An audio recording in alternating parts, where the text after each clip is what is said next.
I'm recording from the bridge of the bulk carrier, Hanjin Lark, riding anchor off the western side of Palawan, near the mouth of the Balabac Strait. My name is Marco Vidal, senior oiler by contract, Filipino by birth, American passport by paperwork, and tonight I am the man who drew the short straw for anchor watch. This is a running radio log spoken into a cassette recorder patched to a handheld dynamic microphone. I will keep my voice clear, my notes clean, and my guesses separate from facts. If anyone finds this tape, you will hear what I heard as it happened. No music, no bumps, only the sea, the ship, and the radios. Sundown an hour ago. The water is dark, but steady. Low swell, long period, wind from the south drifting right across our bow. Anchor chain hums a little when the current picks up, nothing alarming. The engine room is in warm standby, the generators on light load. Bridge lights are dimmed, chart table lamp only. I am in steel-toe boots and a faded blue coverall that never comes fully clean. Coffee in a steel mug, black, and too strong. I am holding a 3-watch setup on the radios. Very high frequency channel 16 is open on one speaker. Digital selective calling watch on channel 70 is armed with volume low, so the alarm will still punch through. Medium frequency, 2182 kilohertz voice is up on the old set, and I have the medium frequency digital selective calling guard tuned at 2187.5 kilohertz on the second head. High frequency is on the 8291 kilohertz ship-to-ship voice channel. The Inmarsat C enhanced group call terminal is awake, logged to navigation area 11 for the western North Pacific. Automatic identification system targets crowd the screen like fireflies. The global navigation satellite system position has been steady within a few meters for the last day.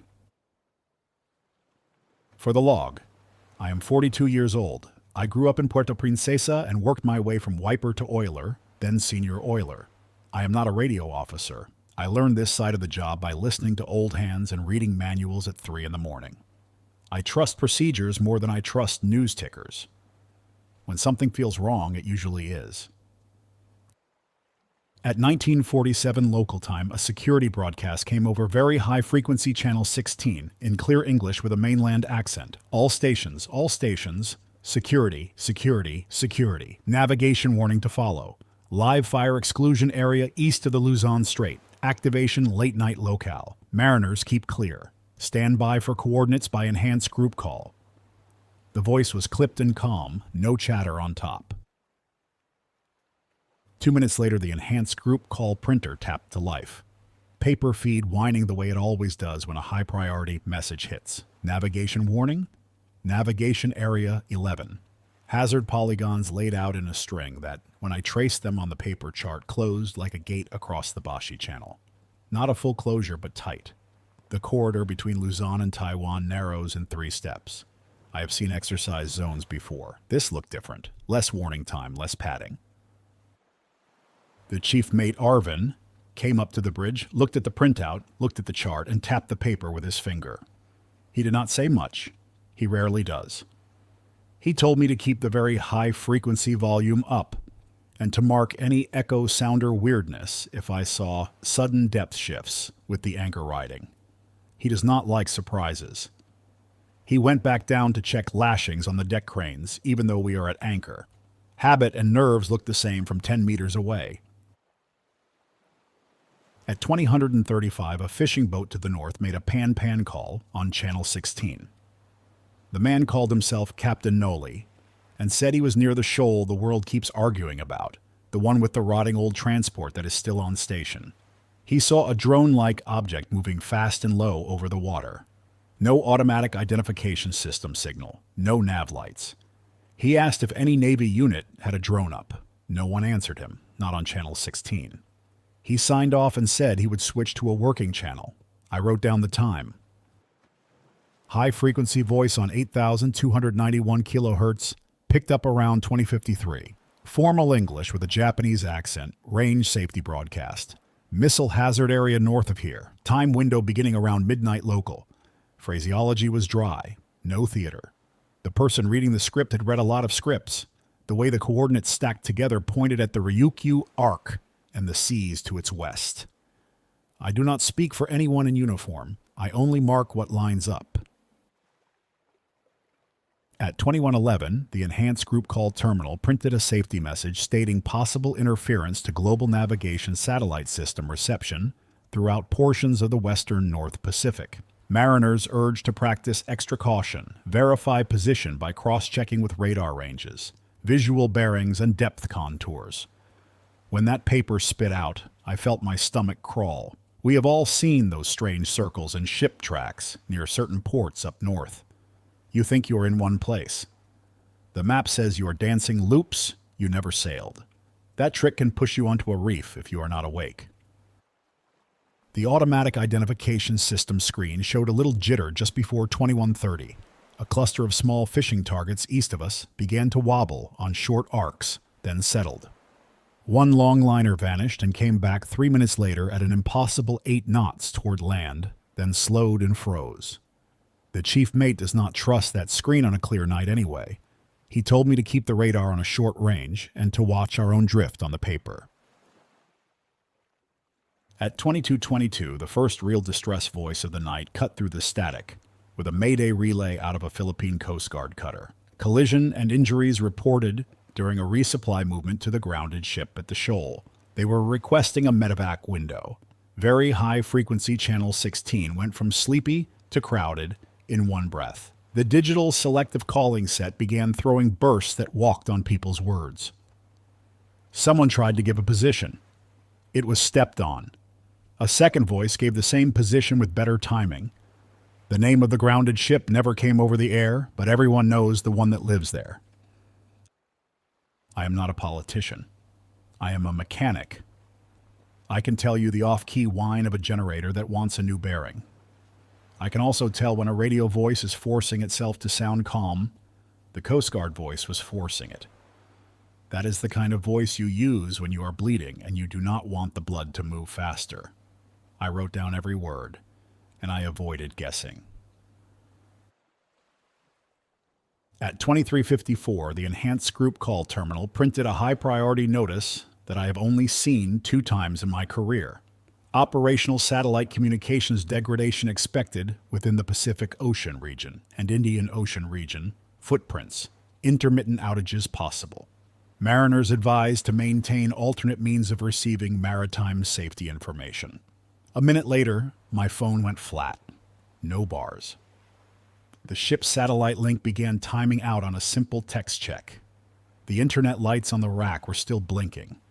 The world beyond the horizon had turned into a locked door. I went around the bridge and darkened anything I could spare. Chart table lamp only. I took the portable GPS, the small handheld, and turned it off to save it. If we lose the main feeds, that little thing with a fresh battery can find a satellite peeking through a crack when the big systems choke. I switched the high frequency to a second antenna feed that I rigged with a long wire last month for fun. It is not pretty, but it works when the main whip gets noisy. For the tape, the Balabac Strait is a throat with teeth. The set of islands, shoals, and currents here can take a drifting hull and push it far off a neat line. With the wind from the south and the tide running north, we feel like we are standing still until the anchor knocks and the bow swings 5 degrees on you. I scratched a dead reckoning box on the paper chart and started marking the heading and the time every half hour. I trust it more than I trust a dancing icon on a glowing screen. Just after midnight, the wind went quiet.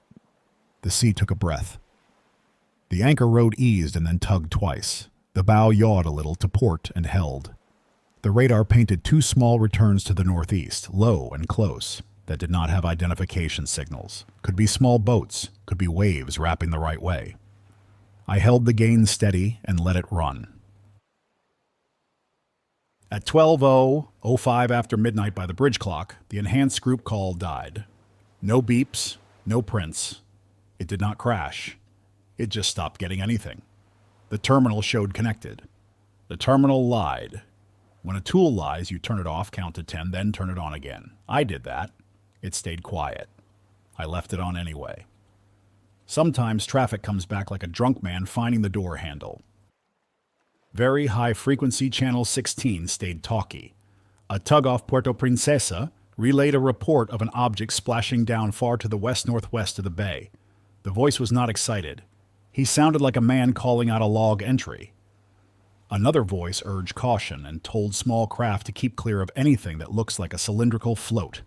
No one used the words missile or debris. You can say the same thing without those words. High frequency on 8,291 kilohertz. Brought in English with a Japanese rhythm. Air raid warning in the Nansei area. Shelters on Okinawa effective now. The line was new, the meter a bit shaky. They are not in the habit of reading that in English on that circuit for practice. It sounded like the real thing. I wrote the time. Between 1 and 2 in the morning, a low, rolling thunder pressed in from far off. Not a squall line. It did not flicker the horizon.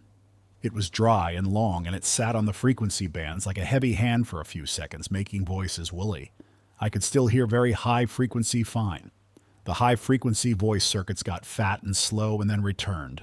You can call that many things. I call it a big event over the curve of the Earth. A shore station in Chinese tossed a message calling the hazard zones, training only. A voice on a United States advisory loop in English gave formal language urging shipping to keep clear of declared boxes near Okinawa. And in approaches to the Luzon Strait, the Japanese voice repeated civil defense instructions. If you set those three on a desk like tools, they did not fit on the same job. I stacked them by time. The first arrival was the air raid warning. The second was the keep clear advisory. The third was the training note. My notes do not vote. They sit. At 3:41 in the morning, the enhanced group call tried to print and stopped half a line in. The terminal beeped once and threw a link. Failure. I powered down auxiliary lights up on the bridge and left only the chart lamp and the main radio faces. The global navigation satellite system position began to slide in slow circles about half a cable wide. Then it bounced back near our last fix. Then it walked half a cable the other way. The automatic identification system targets around us started imitating our dance. It did not look like tide. I took out the pencil and I drew a big square around our best fix and wrote, in big letters that my mother would recognize, "Do not trust this dot." Then I set up 3 bearings to land features faint in the dark and match the radar ranges.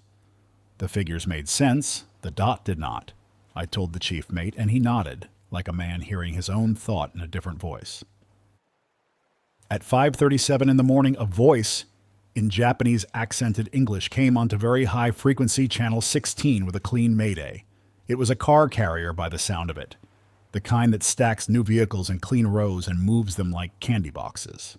The caller reported a fire after what he called a wake impact near the strait to the north. He said his radar had gone blind and his electrics surged. I did not hear panic. I heard a man who knew his job and hated reading off bad numbers. His voice faded mid-sentence as if someone slowly turned a knob down. Then the channel went empty except for the sea hiss. I will say this. That is the point in the night when I felt the line tighten around us. We were no longer listening to exercises to our north and east. We were listening to damage. Not theory, not opinion. Damage. And our anchor line was pointed toward the corridor that smart people avoid when the world is playing with new toys. Sunrise started thin and fast. The sea went from black to iron to gray in 10 minutes. The reef line off to the east picked up its green band. A small banka drifted west of us. Oars shipped. A blue tarp hung off a bamboo frame. The man aboard waved twice, slow. I waved back. He turned and kept drifting. His outboard was raised. No sound of a motor. The enhanced group call stayed dead. If there was a sudden solar event, our ears would have felt it across all the bands. They did not. This felt local to the systems we rely on for traffic, not a sky-wide punch. I left the high frequency on and put a fresh tape in the recorder. I wound the hand crank power pack even though the generators are fine. I do not like to be caught with dead batteries when the lights go out. I checked the breaker panels for the radio and noticed a fine whine in one inverter that is not normal at this load. The needle on the bridge voltage gauge fluttered by a hair and then settled. The port navigation light looked a shade dimmer than the starboard. I switched it off, cleaned the contacts, switched it on, and it brightened to match. I smelled a faint hot dust scent. Could be nothing. I logged it anyway. The Japan voice returned on high frequency with a plain language line about civil defense shelter in Okinawa. At the same time, a United States automated voice loop urged vessels not to approach hazard boxes labeled Sierra 11 and Sierra 12. Short, simple message. No emotion. A third message from the Chinese side pushed the declared polygons 30 miles to the west compared to the first set. The change looked like a shepherd moving his staff to steer sheep through a narrow gap. If a neutral ship obeyed every word in order, he would aim his bow into that new gap. I do not like being steered by moving fences. Just before midday, a crew of 3 on a cluster of small bankas came close enough to shout. They wanted diesel and water and said they could tow our bow around and pull us out of the drift toward the north after dark. They wanted 2 drums now. The mate asked me to keep the radios in the log while he spoke to them. He did not like the price. He did not like the risk of trusting strangers in a night channel full of fishing gear and reefs. He also did not like the idea of lying inside a box with everybody's nerves on hair triggers. At 11:02, I felt 2 separated concussions through the deck steel. They were not close. The signal came like long pushes on a drum skin. The high frequency settled a breath later. An English voice came with halting words. Airfield facilities degraded. Shelter in place. No flag named. No shooter named. The hazard window earlier in the night had lined up with a quarter-hour gap right where the Ryukyu Arc lives. I put a line through the Times, and I closed my mouth. I drank cold coffee, and it hit like a punch in the chest. Sweat ran down my back in a thin line under the coverall. Palawan heat is always there, like a towel laid over your shoulders, even when the wind visits. My hands were steady enough to write, but my jaw wanted to clamp. I breathed out slow and kept working the pencil. At 12:41, the digital selective calling set erupted with the full volume distress alarm, the kind that drills into your skull and makes you move before you think. The display threw a position and a vessel identity that I will not repeat because I do not trust what that system thinks tonight. I copied the position as given, converted it on the paper chart, and found that the reported spot lay right in the path of our drift line 4 hours ahead if the wind and the current kept their present way. I did not like that. I did not like the quiet that followed it either. I called the engine room on the phone. The second engineer answered with his voice half asleep, half ready. I told him what the selective calling had thrown and where the point was. He went from quiet to awake in 1 second, said he would warm up systems and spin a generator to take more load if needed. He also reminded me that without a clean global navigation satellite system fix and without trust in the automatic identification system, any movement through the Balabac throat in daylight without tugs is a dance with rocks. I thanked him and swore under my breath where the recorder would not catch it. The chief mate came back up with a face like a welded plate. He had done the math on fuel and water in the Bancas's offer. He said we would not transfer fuel in daylight. If the Bancas returned at dusk and the seas stayed easy, we would talk again with the skipper awake on the bridge. He told me to keep the log clean and to say nothing on the open air beyond standard watch lines. He is right. In nights like this, every word travels farther than you think. I switched the high frequency to 6,215 kilohertz to see if the propagation shifted better there. It did not. I went back to 8,291, opened the squelch, listened to the raw noise, then set it just enough to keep the hiss from sucking the air out of the room. Very high frequency channel 16 stayed on and steady. Small craft called each other by name. Fishing families working the same grounds their parents worked. The ordinary world kept its routine even as the big systems hiccuped. I held on to that like a handrail. At 13:10, the bunker with the blue tarp came back with 2 cousins. They stayed just beyond comfortable speaking distance and waved. The mate waved them off for now. They drifted a bit and then turned east, hugging the color change over the reef. Smart. You do not cut straight across the gray when you can read the water. I'm going to read out the state of the ship now, slow and simple. for anyone who will need to understand later. We are at single anchor, port side. Scope is 7 shackles laid out. Chain lead is a little to starboard. The current sets north. Wind out of the south at 5 to 8 knots with short lulls. Sea state is slight. The hull sits bow to current with a lazy yaw. The main engine is cold. The generators are stable, 2 online at low load, 1 in reserve. The emergency generator is tested and on auto start. Steering is in hand on the bridge. Bridge team is 1 man on watch. Me, with the chief mate checking every half hour and the master sleeping in his cabin with his clothes on. Ship's clocks are set to Philippine time. Radios, very high frequency, channel 16 open. Digital selective calling on channel 70 armed. Medium frequency, 2182 kHz voice available. Medium frequency, digital selective calling armed. High frequency, 8291 kHz. Voice primary, 6215 kHz secondary. Enhanced group call terminal connected, but not receiving. Automatic identification system on, target quality degraded. Global navigation satellite system position unreliable with small looping error. Radar on 6 miles and 1.5 miles. Rain clutter minimal. Sea clutter low. Echo sounder reliable. I am logging that to resist the urge to imagine what I do not know. If you do not pin down the things you can touch, the unknown will grow teeth and eat your thinking. I stick to bolts and wires and bearings I can see. 15 minutes ago, a burst of digital selective calling hit again. Same distress identity, same rough area, but the coordinates drifted half a mile east. That can happen when another station relays a distress, and the formatter takes the last known position from a voice call. Or the system could be drinking from a poisoned well. I read the numbers out loud for the tape. Then I placed a light pencil circle around both points as if I were circling a reef the chartmaker forgot to color. Very high-frequency chatter thickened with small boats. No Navy voices on the open channel. If they were out there, they were quiet or on their own circuits. A tanker far to the southwest called a security on Channel 16 to say she was altering course to avoid declared zones. The voice sounded bored, which means it was a real watch officer reading into a log, not a nervous cook with a radio. Even boredom can be proof. I would like to tell you, but I am calm. I am not. The fear is not a dramatic movie kind. It is a tight ring in the chest that makes you think about simple things in great detail. Will the anchor hold if the wind veers? Will the bridge battery charger keep humming if the generator spikes? Will the man in the banca come back at night with his cousins and a different idea? Will the selective calling erupt at the worst time? Ordinary worries in a night that is not ordinary.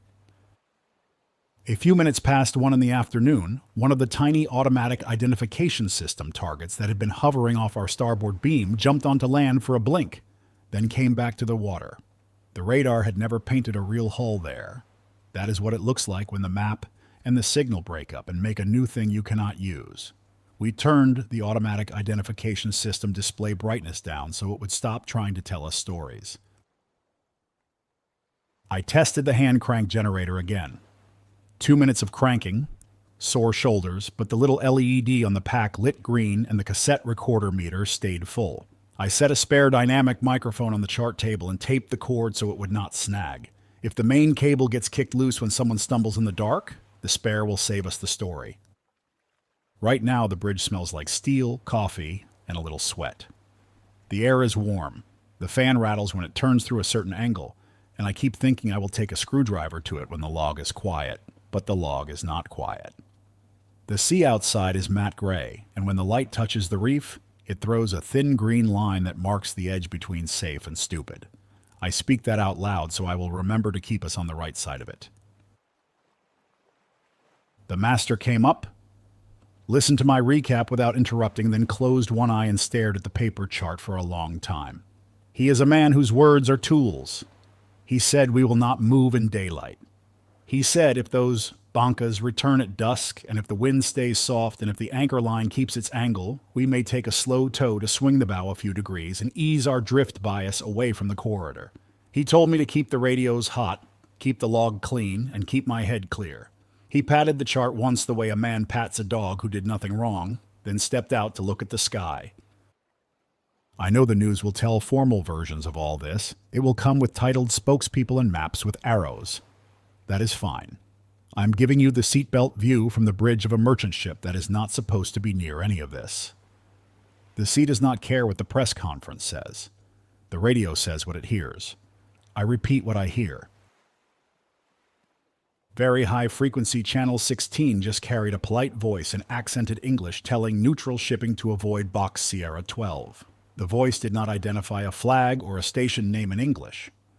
It called itself a coastal safety broadcast. It did not read coordinates. It did not say time window. It only said avoid. That is not standard. The real safety calls share specifics. The fake ones sound like a man clearing his throat and pointing. I am not calling it fake. I am calling it odd. I think about my mother in Puerto Princesa and I stop myself.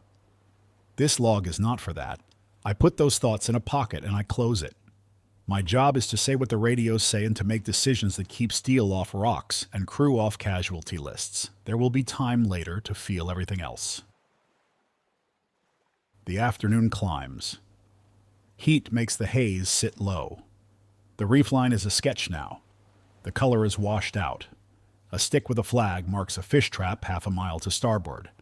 If we shift wrong, that flag will get a closer look at our hull than the man who said it will like. I marked it with a small red pencil X that I will erase later with care. A voice on high-frequency English, the Japanese cadence, again said the words missile splashdown zone active. It then read a time block that starts before dusk and ends just after. The space between those words and the air raid warning this morning is a mile wide in the head, but they live in the same drawer. On the bridge, the space is smaller. It fits on a chart. The Bankas are back. 2 of them, now without the tarp, one with a patched triangle sail. The man we met before, the one with the slow wave, stood and cupped his hands. He said they can pull our nose a little and take some pull off the chain for a small fee. He did not say the word hazard. He did not have to. The mate looked at the master. The master looked at the water. The water looked like it always looks right before it does something new. We are going to hold. Dusk will tell us whether we move a degree or stay put. The master says we will not release chain into strange hands in daylight. He says we will not light a transfer at this hour that advertises fuel on our deck. He says we will plan as if we will ride this out on our own gear unless the choice runs out of road.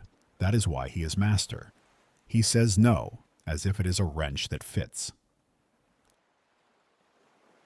I am closing this hour of tape with a short position check. Not numbers you can misuse, just the reality. We are still south of the corridor that funnels to the Luzon Strait. We are west of the reefs that have started fights since before my grandfather was a boy. We are north of the Indonesian line that my uncle crossed when he ran coconuts by Bangka for money and luck. We are where the current wants to pull a loose ship if no one minds her. I will keep the recorder running. I will drop in the Mayday and Pan fragments as they come. If the enhanced group call wakes up, I will read the whole thing clean. If we lose another layer of the stack, I will say that too. If you are listening later, know this. I am not trying to be dramatic. I am trying to be useful. Clean facts become lifelines when the night gets tight. That car carrier to the north. I cannot shake the way his voice faded.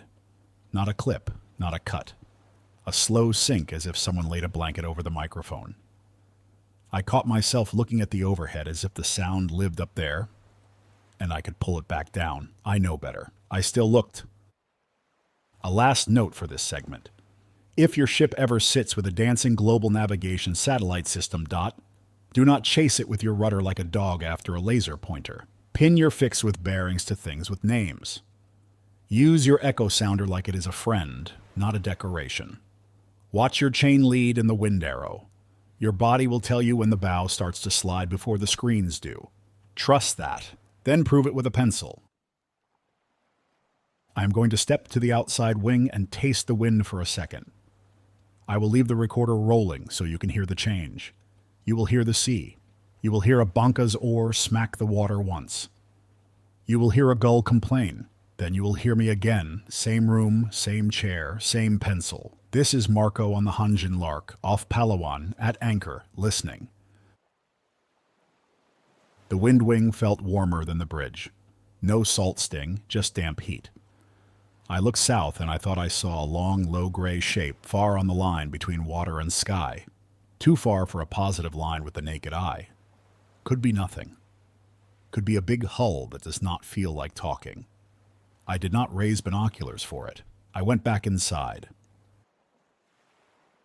Very high-frequency channel 16 carried a voice, speaking Tagalog, asking for a clear channel for a medical matter to the east. Someone else answered in the same language, and they went to a working channel. The relief in that exchange washed over me like cold water. It means people are still doing normal things near us. I wish that feeling lasted longer. It does not. A new advisory cut in on high frequency with a tone that sounded like a recording. Do not approach hazard boxes. Do not retrieve debris. Report floating objects. Keep clear of splash zones. It sounded as if someone built it from a template for nights that do not happen often. My pencil was dull by then. I sharpened it with a blade I keep taped to the chart table for that job alone.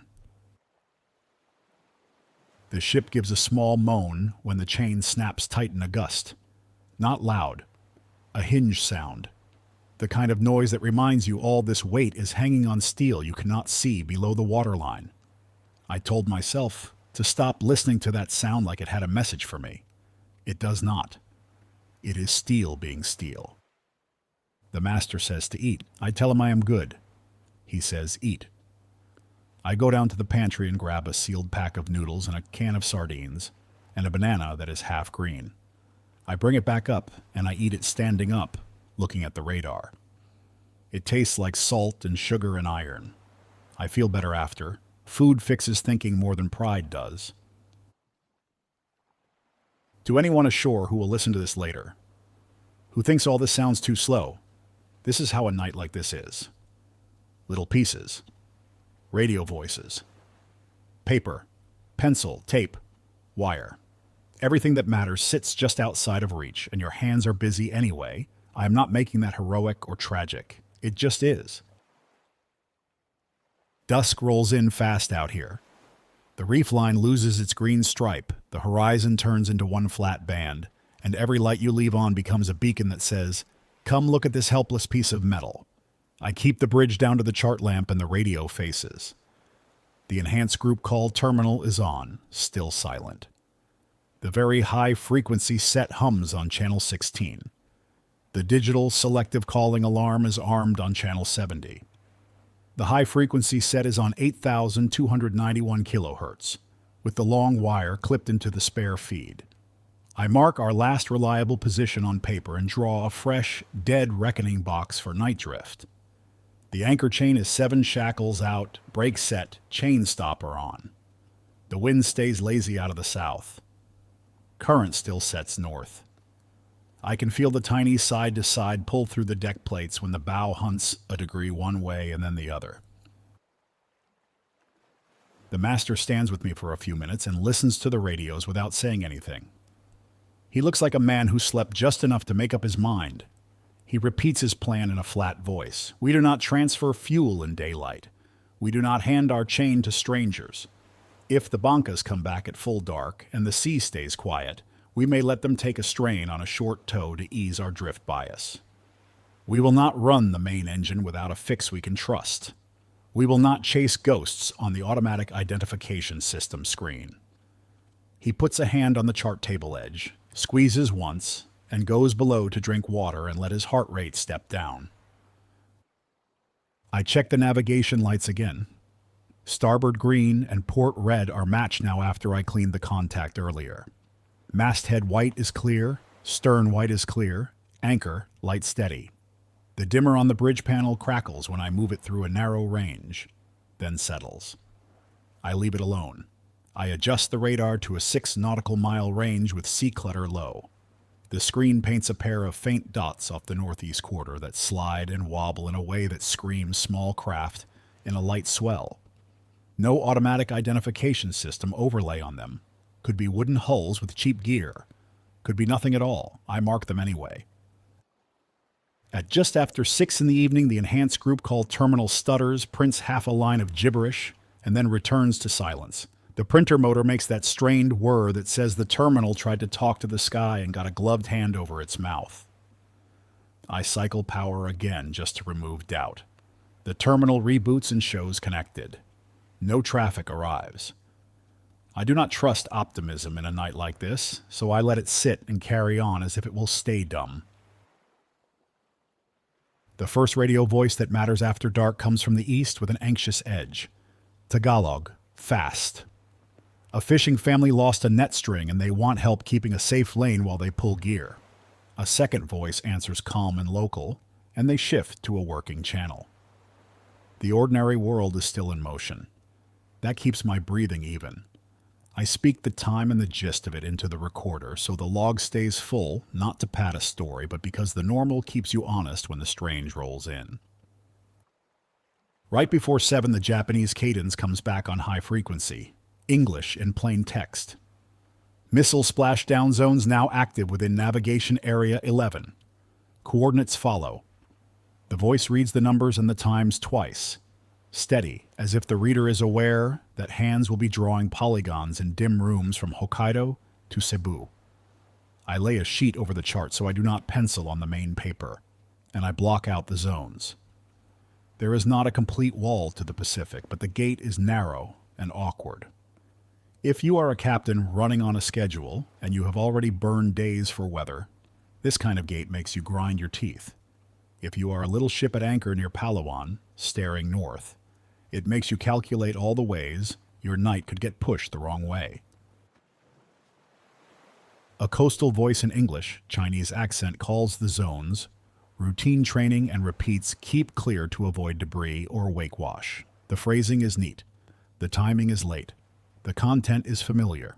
The effect is to move a set of invisible fences just enough that a nervous crew would follow them into a clean slot where a navy would prefer you to be if it needed you out of the way. I'm not calling it a trick. I'm saying it changes where neutrals move, and that change favors someone who planned for it. I read the line into the recorder, checked times, and put both announcements on the same page with a line between them. The automatic identification system screen earns its keep by not being worse than useless. Targets to the east vanish and reappear. A few do the knife trick where a boat jumps onto land and then back to sea.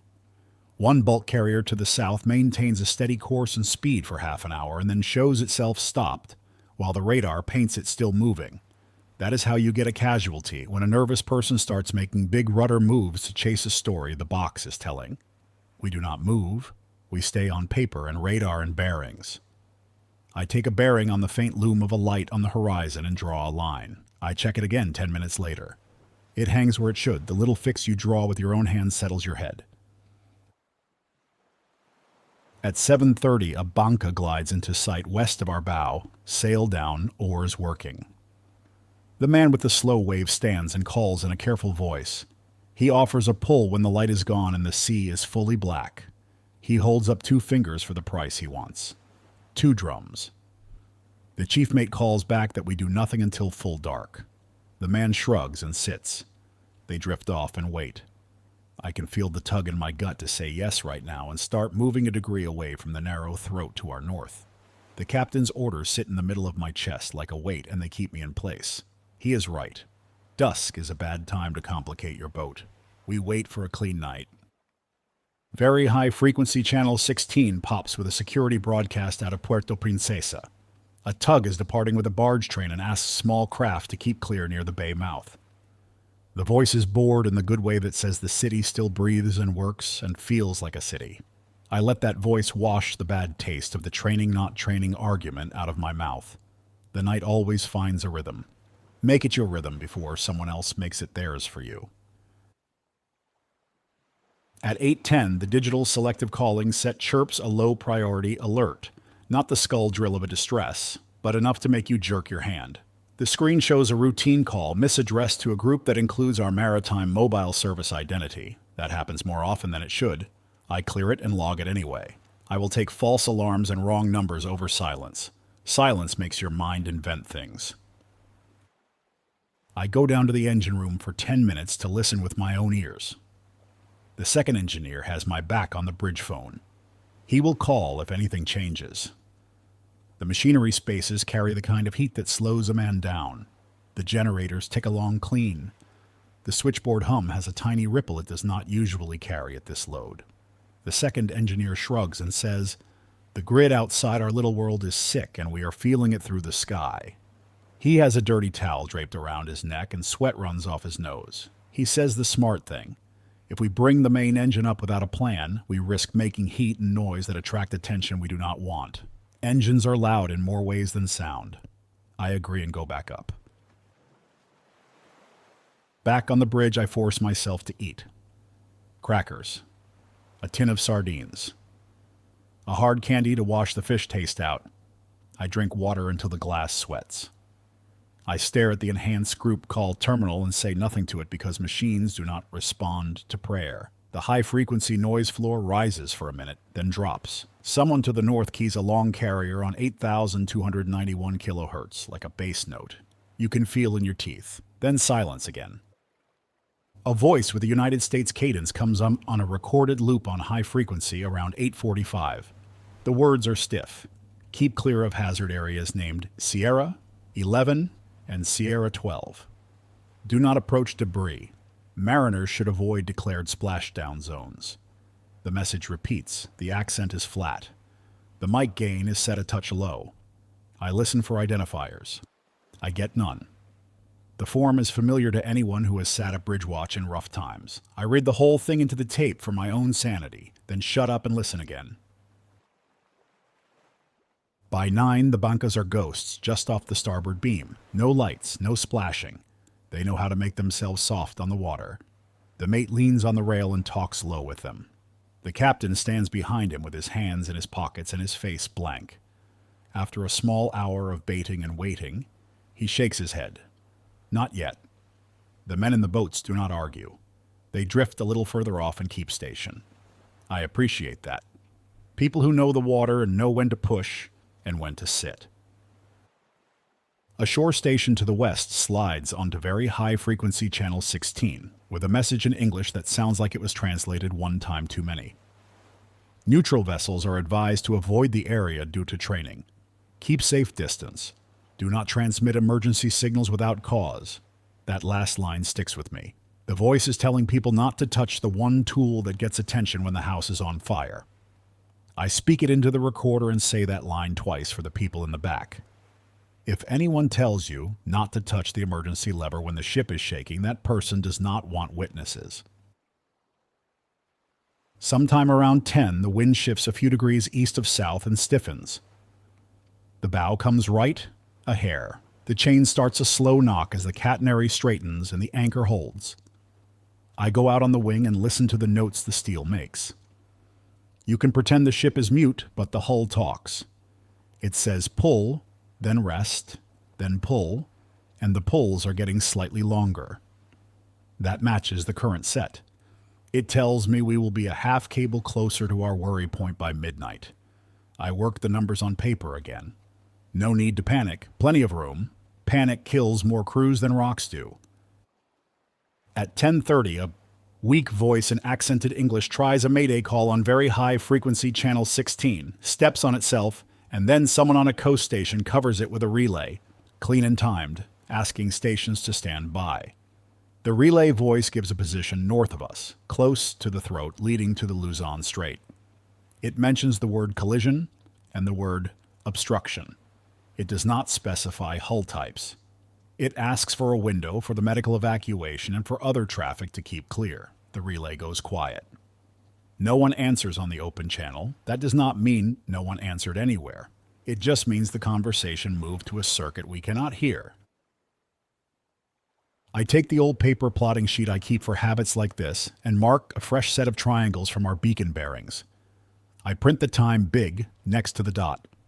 I draw a line toward the hazard boxes drawn earlier from the Japanese broadcast. The pencil point snaps and smears a gray streak across the corner of the chart cover. I swear under my breath and sharpen the pencil with my knife until the edge squeaks. The small ordinary things are where the nerves leak out. You keep putting them back in order so your head stays where your hands are. By 11, the automatic identification system returns to a kind of fake normal. The targets line up again for a little while. A couple of small icons hold steady. near the reefs as if pinned down by hooks to the bottom. That might even be true if fishermen decided to ride out the night parked and praying that the current does not feed them into the wrong line. The radar tells me there are objects out there at the right offsets and they are not moving much. I trust that more than icons. At 11:20 the enhanced group call terminal spits a single sharp beep and prints a one-line message from Japan in the shortest words I have heard from that system. Operational SATCOM degradation continuing. Seek alternate channels for maritime safety information. The fact that it arrived at all tells me the link is not completely dead. Maybe a satellite footprint grazed our sky just long enough to let one line slip through. I read it into the tape and then placed the paper under the chart weight, so it does not slide in the draft from the fan. The mate tells me to catch 5 minutes with my eyes closed while he stands at the window and watches the water. I rest my forehead on my forearm and let my breathing slow, but I do not fall asleep. You can nap when the anchor turns the bow to a straight line ahead, and the radios only play fishing chatter. Tonight is not that night. I stand up when the fan rattles through its crooked patch and get back in the seat before my legs lock. Midnight comes without ceremony. The clock ticks. The sea keeps its same low voice. The long wire antenna hums a little against the bracket when the wind lifts and then drops. The high-frequency band thickens for a second, then thins. I adjust the squelch and tell my hands to stop fussing with knobs. Too many adjustments make you chase ghosts, not signals.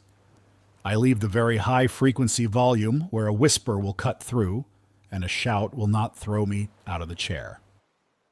Just after 12:15, the Japanese voice returns with the air raid phrase again, now in plain form on high frequency. Shelters in Okinawa remain in effect. People in designated areas should remain inside.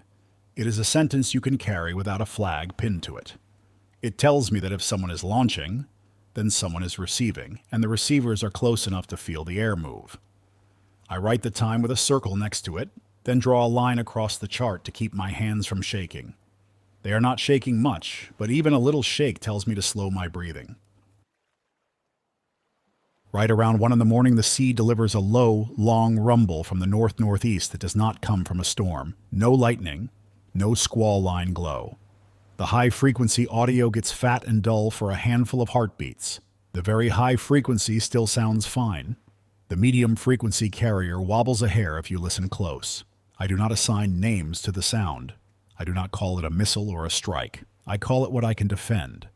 A far-off event big enough to touch the bands we use to talk. I say those words out loud into the tape so that later, when hindsight tries to invent certainty, this record will push back. A few minutes later, a Chinese coastal station voice repeats the training line, moves the polygons again by a small amount, and tells neutrals to avoid photography and to avoid approaching debris. The photography line lands like a stone in my gut. It tells you what they care about.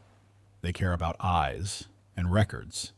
Everything in me wants to grab the binoculars and glass the horizon at every sound. The captain's rules are in my head, like a hand on my shoulder. Eyes are for staying off reefs, ears are for staying alive, pictures are for later and for people in safe rooms. At 1:35, very high-frequency channel 16 carries a brief exchange between a tug and a small tanker at the mouth of Puerto Princesa Bay. It is so ordinary that I could cry from relief. They set a passing arrangement, trade whistles, and go on with their night. I let those voices sit on the bridge like warm lights in a small house. Nothing heroic about that. It is proof that not everything is burning at once. The bancas paddle back in close around 2 and hover just outside our reach. The mate has 2 drums lifted into slings ready to go if the captain says the word. The captain waits 5 more minutes, watching the sea, then nods. The men in the boats give small cheers under their breath, not loud enough to carry. They rig a short bridle to our bow with care that tells me they have done this in dark water before.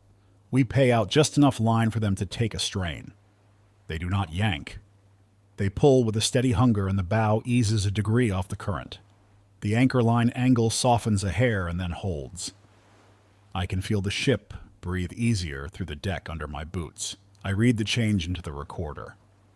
I do not spell out latitude and longitude. I keep it to angles and time so no one who wants to do harm can use this later. The pull lasts 12 quiet minutes. They let the strain off, drift back, then come on again. Twice they call up for a sip of fresh water, and we send 2 plastic jugs down. One of them asks if we have rice to trade. The captain says not tonight. He does not say the real reason. If we hang food over the rail in a tense night, we invite new friends we cannot feed, and new arguments we cannot win. The men nod. They know the rules. They do not push. At 2:20, the high-frequency tone changes. There is a stiff drop, and then a slow rise like someone turned a dimmer on the whole band. A male voice in English, not smooth, comes through with words that land hard even through the mush. Airfield facilities degraded. Shelter in place. The sentence drops like a hammer. No flag, no city name, no brag, just a little shard of the truth. I put the time on the sheet and do not make any note in the margin. My pen wants to write guesswork. I hold it still. At 2:35, the digital selective calling shrieks with the distress pattern and lights up the screen. The position that comes with it lies north by a distance that fits the slow line we have been drawing all evening. The identity reads like a real ship, but I do not trust that the network is clean. I copy the numbers anyway, convert them into a rough spot on the chart, and realize that if the wind holds and the current does not shift, that point sits right where our drift line wants to go in 4 or 5 hours. I say that into the microphone in the plainest words I have. The captain hears me and walks back to the window with both hands in his pockets, like a man trying to keep from clenching his fists. The Bankas release the bridle and call up that the price went up. The mate replies that they already took what we agreed. The men laugh once without humor and say the sea raised the price, not them. The captain says we will talk again at 3. They drift off and wrap themselves in their own quiet. I envy men who can float in silence without the noise in their heads chewing holes in the walls.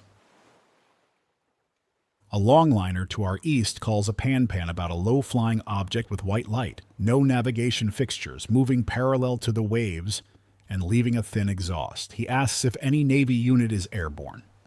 He gets no answer on the open channel. A second voice from a different boat tells him to shut up and keep fishing because he likes being alive. The first man laughs and signs off. I write the time. I keep my face still. By 3, the automatic identification system returns to trouble. 2 icons near the reefs merge into one, and then split again. A tanker to the west disappears and then reappears with a new maritime mobile service identity and a new name that I do not believe. Radar paints it steady and fat at the same range the whole time. I turn the screen brightness down again and look out the window with my own eyes. That never goes out of style. A voice on high frequency, English formal and a little tired, says, "Stay clear of the Bashi channel approaches. It does not give coordinates. It does not give time windows. It is like someone whispering, 'Do not go into that alley because people with knives live there.' It is not enough for a chart, but it is enough for a conscience." I log it anyway. The Japanese unit repeats its shelter language again 15 minutes later, and this time the mic gain is higher. Someone up there is adjusting controls with hands that have not shaken coffee off in too many hours. At 3:35, the Bankas come back for another pull. The captain nods. We drop the bridle. They strain, and the bow eases another breath south of where it wanted to be.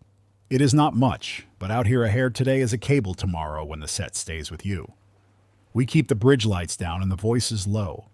The men finish and ask if the price is lowered now that they have done more.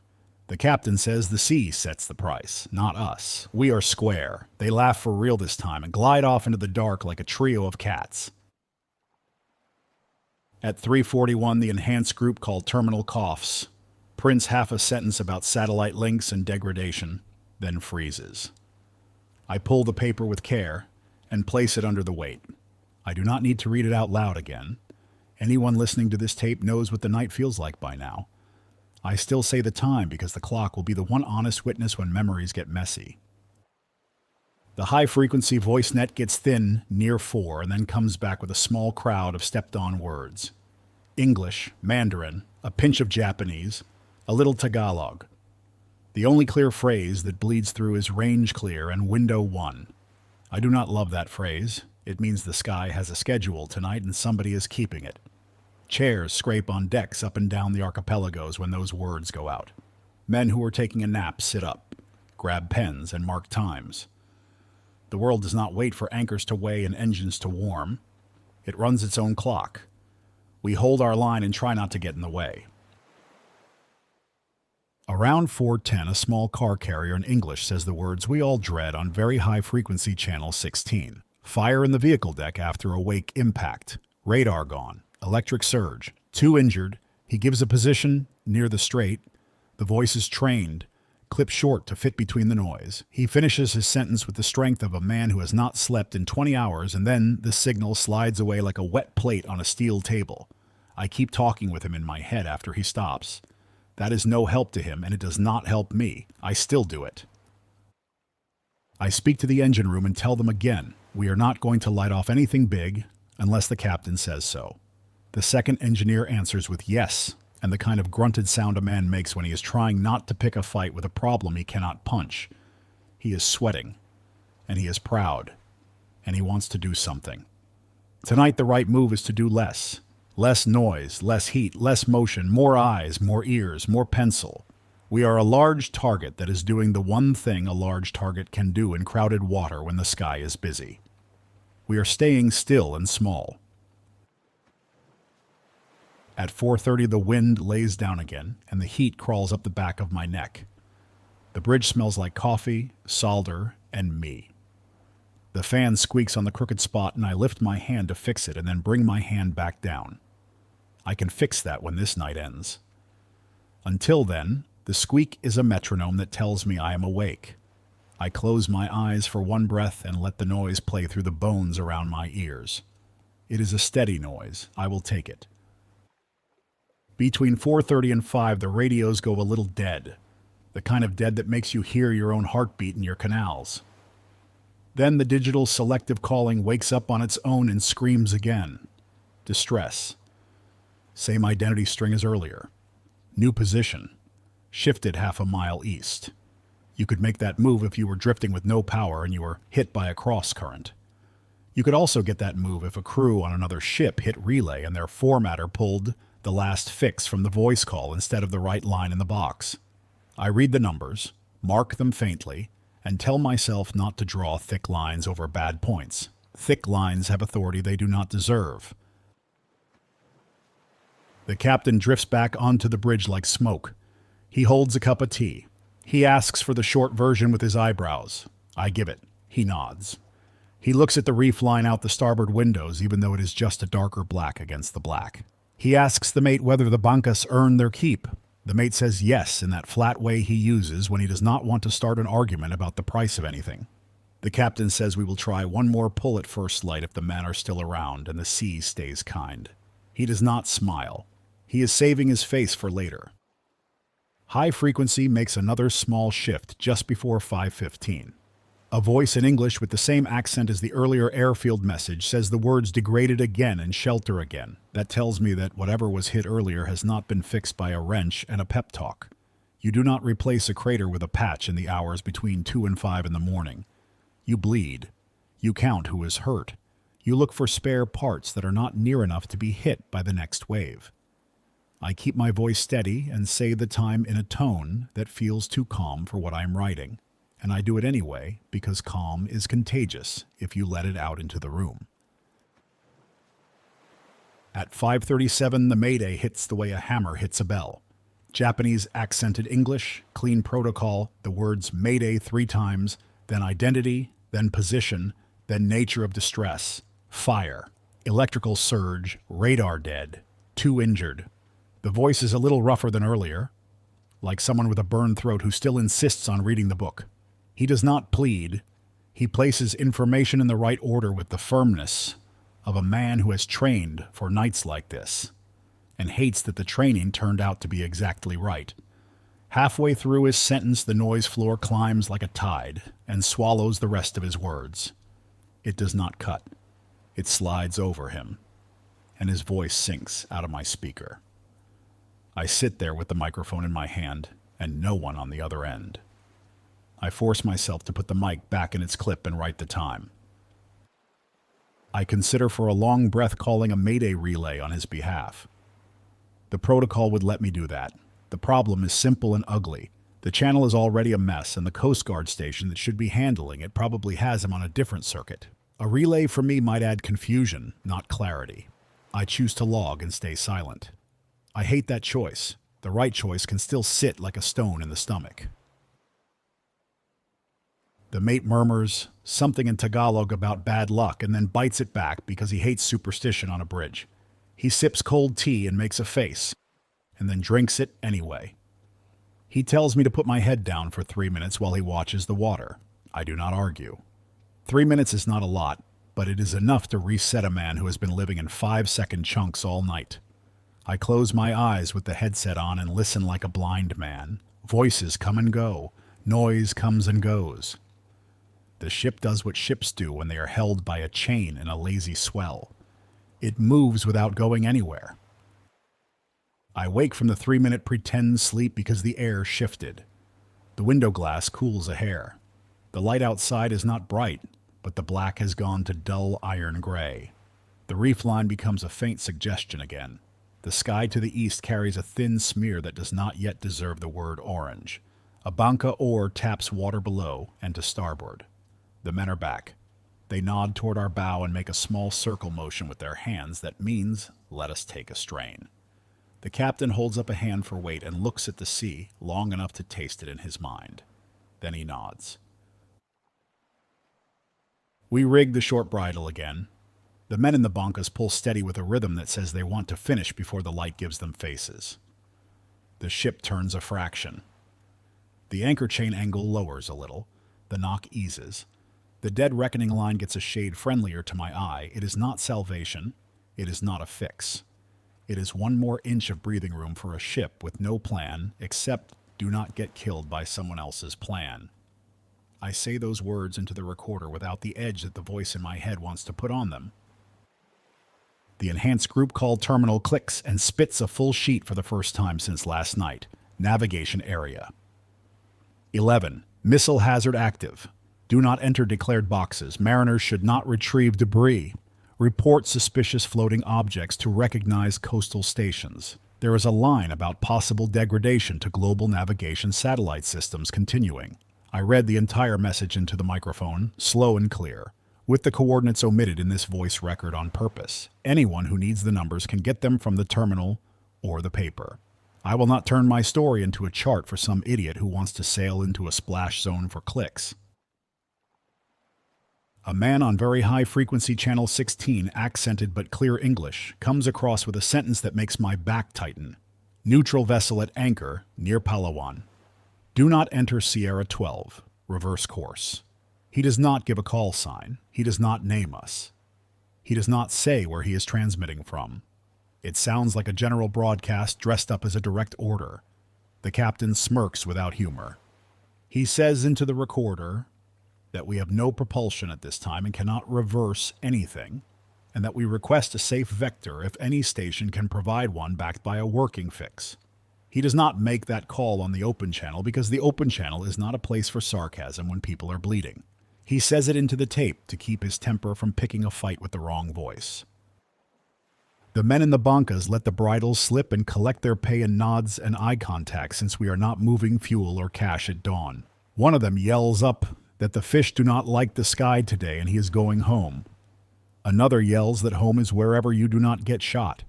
The third tells him to shut up and row. The captain says gracias by reflex and then corrects himself and says salamat. The men laugh and slide away. By full dawn, the reef line has its green back. The automatic identification system is playing nice again for the moment. The radar shows the same dots where they should be. The high-frequency band has that early morning clean crackle you get when the sun's first touch irons some of the wriggle out of the path. The Japanese station repeats the shelter line 1 more time and adds a sentence about localized power outages and the need to shelter in interior rooms away from glass. That sentence puts a picture in my head I do not like. You do not tell people to get away from glass unless you have a reason. I log our anchor situation again for the tape. 7 shackles out. Chain still on a straight lead. Brake set. Stopper on. No sign of dragging. The bow swings through a narrow arc, favoring a point just to starboard of dead ahead. The wind is barely there. The current is doing most of the work on us. The engine is still cold. The generators are fine. The bridge battery charger is in the good range. The inverter whine that bothered me last night is quieter. That could be because my ears are used to it or because the grid outside has calmed down a notch. I read out the state of our ears. Very high frequency channel 16 open. Digital selective calling armed. Medium frequency 2182 kilohertz available. Medium frequency, digital, selective, calling armed. High frequency 8291 kilohertz primary. 6215 kilohertz secondary. Enhanced group call alive again, printing.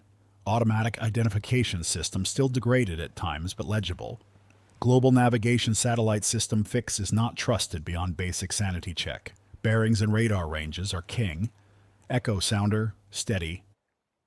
The captain tells me to take 10 minutes to wash my face and change my shirt. I say I am fine. He says the bridge smells like people who think they are fine and I should go anyway. I do. The sink water is warm and tastes like metal. I scrub soap into my face and chest and rinse fast. I peel off the shirt that smells like fear and oil and put on a clean one that smells like laundry from a port 1,000 miles behind us. The change knocks the night off me. I go back up feeling 10 degrees lighter. It lasts for about 30 seconds, which is all you get sometimes. As I step back onto the bridge, the digital selective calling screams again. The same distress identity. A fresh position. The dot lies right in the path of our dead reckoning line for early afternoon if the set does not change. I stare at the numbers. The captain stares at me. No one talks for 3 breaths. The mate says we should consider cutting the anchor and drifting with the wind to get out of the funnel. The captain says cutting anchor without a tow is a fool's move because the balabac throat will eat a drifting hull if you give it too much rope. Both are right. Both can get us killed. We repeat the same conversation you can hear on bridges all over the world at moments like this. What is the safest bad choice? Tow from Bankas again, but longer. Risk a short, slow engine light for a nudge on the bow thruster to bias the swing. Call on channel 16 and beg for a guard ship to take a line, which is a good way to invite a lesson in law that ends with us on our knees. Sit still and pray that the splashdown windows pass without someone putting a line of falling iron across our sky. None of these are clean. The captain listens and does not flinch. He says we will try for one more gentle pull from the Bankas if they are game, and then we will live with the current. He says there is more risk in waking up a sleeping dog with engine noise than in trusting the steel under us to hold us off the wrong line for the next few hours. I do not love that plan. I also do not have a better one that does not involve luck shaped like a blade. We call to the men in the Bankas and ask if they want one more pass. They shout back that they will do it for food, not fuel. The captain nods. We bring up 2 sacks of rice and a handful of canned fish. We lower the food in a sling and they pass the bridle again. They pull with straight arms and quiet mouths, and we get another hair's worth of turn. The anchor teaches me the same lesson it has been teaching me since I was a kid on small boats. You do a lot with small angles if you catch them early and keep your head. I sit and I speak into the recorder, and I tell the tape about the ordinary while the extraordinary keeps playing peekaboo with us. I tell it about the way the grease stain on the chart table looks like a smudge of a tall island that does not exist. I tell it about the rope burn scar on the mate's left hand from a job 10 years ago when he did something smart at the wrong speed.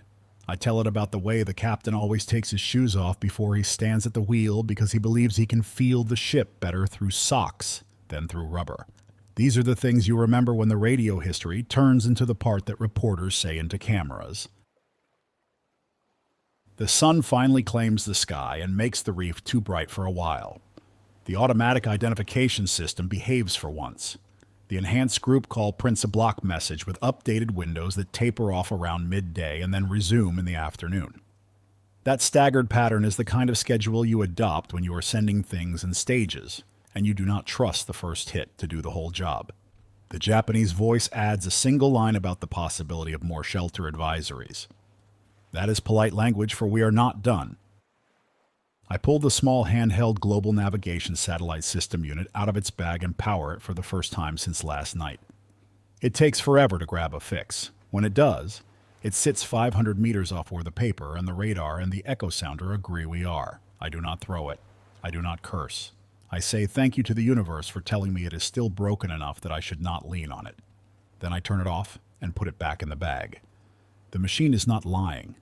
It is showing me that the sky is noisy and that some signals are not what they should be. The radios quiet down into a steady drone with small storms of chatter. People are tired. People have jobs to do. People also want to stay out of a zone that eats hulls. Fishermen are deciding whether to risk the day for catch that might not sell if the city loses power again. Tug captains are juggling schedules against hazard zones that look like a child's blocks kicked across a carpet. Pilots are sitting in cockpits and reading checklists 3 times so they do not miss the line that keeps them alive when an engine acts stupid at the worst moment. I cannot hear all of that through the speaker. I can still feel it in the pauses between calls. Sunrise takes the edge off the night but does not fix the radios. The enhanced group called Terminal managed 1 complete sheet near dawn and then went quiet again. The very high frequency set on channel 16 is steady, with workboat chatter near Puerto Princesa, and soft voices from bancas that will not use their names on an open channel. The high frequency set on 8,291 kHz feels cleaner than it did before midnight, but every few minutes the audio turns thick for a breath and then clears. The global navigation satellite system receiver takes a fix that does not match the paper and the radar. I keep it powered off and taped shut. The automatic identification system targets are behaving for the moment. I do not forget how fast they can go strange. The captain leaves his tea mug on the chart table and asks for a plane status read. I keep it tight. 7 shackles of chain on the port anchor. Chain stopper on. Brake set. Lead slightly to starboard, moving through a small arc with the set of the current. Main engine still cold. 2 ship service generators online at light load, 1 in reserve, emergency generator tested. Battery chargers in the green, bridge power inverter, with a faint whine that comes and goes. Echo sounder reliable. Radar on short range and 6 nautical miles, both clean. Bearings to 2 marks hold steady when the bow swings back, which tells me the dead reckoning is not lying. He nods once. He places a finger on the paper circle around our drift line. Then he looks through the window at the flat gray water and says we will keep the plan until the plan does not keep us.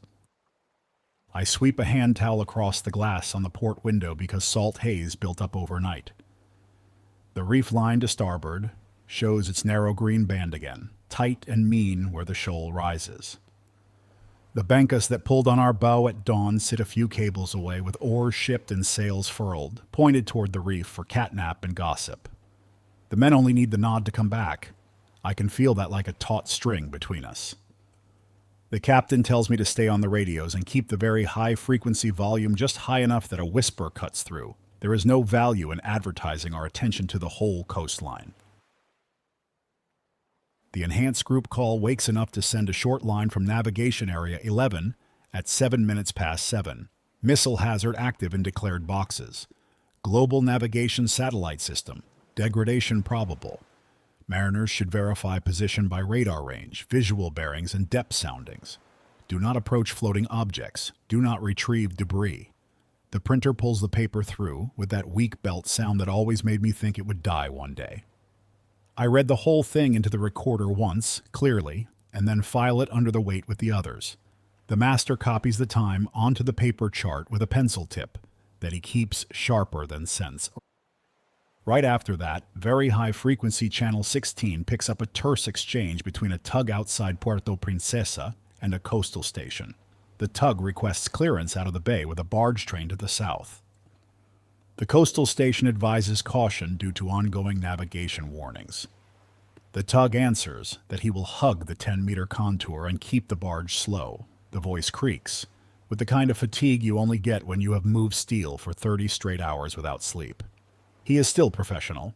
He still makes a clear passing arrangement with a small freighter inbound. Hearing that kind of discipline steadies me more than any pep talk. At 8 in the morning, the high-frequency band shifts in a way that tickles the nerves. A carrier sits low and long on 8,291 kilohertz, and then drops out. An English voice rides up on top of static. Air raid shelter remains in effect across Okinawa. Avoid exposed positions and glass. Power outages reported in scattered districts. The phrasing is plain and kind. It is not showy. I write the time next to it and resist the urge to pull the binoculars for no reason. Everything in me wants to be a spectator. That is the fastest way to miss the one line in the log that matters. The chief mate takes the con while I go below to the engine room to listen with my own ears. The second engineer has the board humming, but there is a jitter in the panel lamps that does not belong at this load. He taps the meter with his knuckle and shrugs. We both hear a tiny hiss flutter in one inverter. He says the word dirty. He does not mean dirt. He means the quality of the power, the feel of it in the wires, and the way the harmonics layer on the bass line. He says it has been there since the first satellite group call died last night. He thinks the bus is reacting to small oscillations on the fleet of radio gear. We can isolate the high-frequency set if needed. I tell him hold for now. I want the long wire on the Monkey Island for when the whip goes blind, and that feed likes the path it has. Back on the bridge, I check the very high frequency and find it quiet. I glance at the automatic identification system targets again, and the screen is still holding. The enhanced group call terminal shows linked but idle. The sun climbs and makes everything too bright. The reef to starboard looks like a painted stripe. I drop the shade on the starboard wing and sit with my left shoulder toward the window, right shoulder toward the radio stack. The captain sees me settle and leaves me alone. He knows when to hover and when to vanish. At 8:32, a Chinese-accented English voice comes across very high-frequency channel 16 with a recital that sounds half like safety advice and half like a warning to mind your business. Neutral shipping should avoid photography of military activity. Neutral shipping should not interfere with training areas. Keep clear of exclusion boxes. Do not transmit false distress. That last line lands in the room like a wet towel. The chief mate writes a note in the margin. Who is talking? The voice did not give a call sign or a coastal station name in English. The broadcast sounded like it was meant to sound official and also meant to make anyone with a recorder think twice about using it. I am using mine anyway. At 9:05, the motor in the enhanced group call whines and produces a clean sheet from Navigation Area 11 with updated box times. One window closes at 10. Another opens at 11:30 and runs into early afternoon. A third appears for the mid-afternoon. The shapes have shifted a few miles from the earlier drawing, but still funnel traffic away from the Luzon Strait. The print also carries a separate line about possible interference to satellite telephone and satellite data in the western North Pacific. Mariners should maintain alternate communication plans. It is the sort of measured sentence that tries to state a problem without pointing a finger. I trace the new shapes on an overlay with a thin pen and stack the old overlays on the corner for comparison. Just after 9:30, the two bankas paddle back into a courteous shouting range and ask if we want a small correction on the bow before the next window opens. The captain looks at the angle on the chain and at the way the bow wants to creep toward the throat. He does not dither. He says we will do one short pull for rice and water. No fuel, no cash. The men nod. One lifts his patch sail but does not unfurl it. He holds the mast steady, while his cousin rigs the bridle we used at dawn. They pull with even strokes that move the bow a finger's width at a time. The mate stands by the windlass brake with his hand on the lever. If the anchor starts walking, he will feel it through that steel before anyone sees it out the window. The chain stays honest. The knock is there, not angry.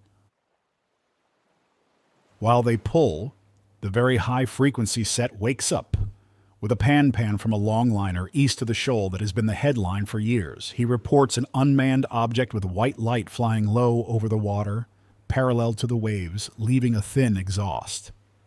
He asks if any unit is conducting aerial training.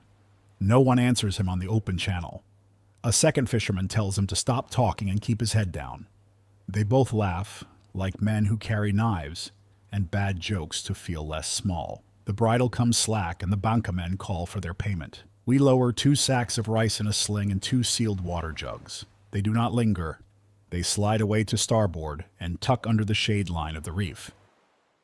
At 10:10, the high-frequency voice circuit turns thick for 2 long breaths. When it clears, an English voice with the same tone as earlier repeats the sentence about airfield facilities degraded and shelter in place in plain language. The cadence is slower. The pauses are longer. It is the sound of a person reading lines for the 3rd or 4th time without sleep. I mark the time and do not try to pull more meaning than the words give. The line does not say where or who. It is still one of the heaviest sentences I have heard through these speakers. The bridge power inverter squeals and the anchor light blinks once, then steadies. The engine room calls up before I can press the talk button. The second engineer says he saw a momentary trip on one of the breakers feeding the navigation bus. Then it reset itself. He did not touch it. He will not touch it unless it misbehaves again. He asks if the radio spiked. I tell him the high frequency went mushy and cleared and the rest held. He mutters something that sounds like a prayer but ends with the word grounds. He is going to walk the grounding points and retorque the lugs. That is the right answer. You do not fight noise with hope. You fight it with copper, lugs, and a wrench. Around 10:42, the automatic identification system picture goes ugly in a slow sideways way. A small group of targets near the reef merge into a single slow blob that claims to be a ship with a fresh name I do not believe. Another target shows itself half a mile inland and then jumps back to the sea at 10 knots. The radar has not changed. It still paints 2 small returns at the same distances it had earlier. I dropped the brightness on the automatic identification system display so it stops shouting stories over the radar. I put a fresh pencil point on the bearing to a headland and draw a thin line. The second mark lines up when the bow comes back. That is all I need. At 11 exactly, the enhanced group call spits a clear, high-priority sheet. Navigation area. 11 again. Missile hazard zones active. Mariners should keep clear of polygons listed. Do not enter zones. Interference to satellite navigation and communications remains possible. Mariners should maintain a continuous listening watch on very high-frequency channel 16 and medium-frequency 2182 kHz. The way the message repeats the word should makes me grind my teeth. There is a difference between should and will when it comes to watch keeping. On this bridge, we will. A recorded advisory with an American cadence slides under the high-frequency band and repeats the warning about hazard boxes Sierra 11 and Sierra 12. The voice is the same as last night. The gain is a hair higher. There is a line about not approaching floating debris. There is a line about reporting suspicious objects to recognized coastal stations. That is the 3rd time this morning I have heard that phrase. Suspicious objects is a small phrase that can carry a lot of pain for the person who finds the wrong thing at the wrong time. I read those lines into the tape without drama.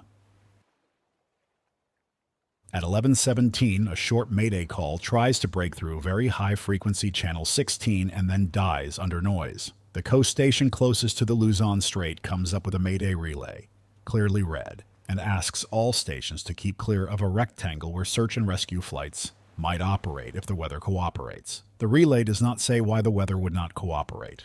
We are sitting under a bland sky. The problem is not rain. The problem is what is flying and what might fly into it. I write the time and make a short note that a corridor inside a corridor is now active. The captain steps out on the starboard wing and squints along the reef line. He has the face of a man counting in his head. He says we will not cut anchor unless the current shifts toward the throat hard, or unless the distress position to our north falls exactly on our drift line at the same hour that the next window opens. If both of those happen, we cut and we ride the wind away from the funnel until either a tug offers us a hand or we find still water under a lee. The mate hates that option because he knows what a drifting hull with limited steering does in the balabac throat. The captain hates it more. He still says it out loud because saying ugly plans out loud is part of stopping them from sneaking up on you. At 11:38, the digital selective calling rings with that harsh rising alarm. Distress. Same identity string as the night calls. Fresh position. The dot falls just east of the earlier mark and a little closer to us. I copy the numbers and draw a light circle over the paper that intersects our drift line in early afternoon if the set holds. The captain leans over my shoulder and does the same geometry with his finger. He taps once where the lines cross. He does not swear, he does not smirk. He says the word copies in a voice that sounds like a judge. Right after that, a Japanese-sounding English voice again tells people in Okinawa to remain inside. There is a new sentence about medical services stretched thin and the need to conserve phone calls for emergencies. That puts me in a mood I do not like. Families are listening on battery radios in cement homes, counting children and waiting for the all clear that might not come. We are safe compared to them, no matter what the paper says about lines and boxes. I carry that truth in my chest, and I do not let it change how I mark the chart. The ship service generator on line number 2 throws a small vibration through the deck plates at 11:52, like a reminder that engines need love when the world goes weird. The second engineer calls up to say he is swapping to number 3 for a half hour to run heat into the bearings and to sample the oil. That is the kind of maintenance that keeps a ship from turning into a story for the wrong reason. He does it smooth. The bridge barely notices the change. The inverter whine does not change. That tells me the noise I heard earlier is not a bad bearing pretending to be a radio problem.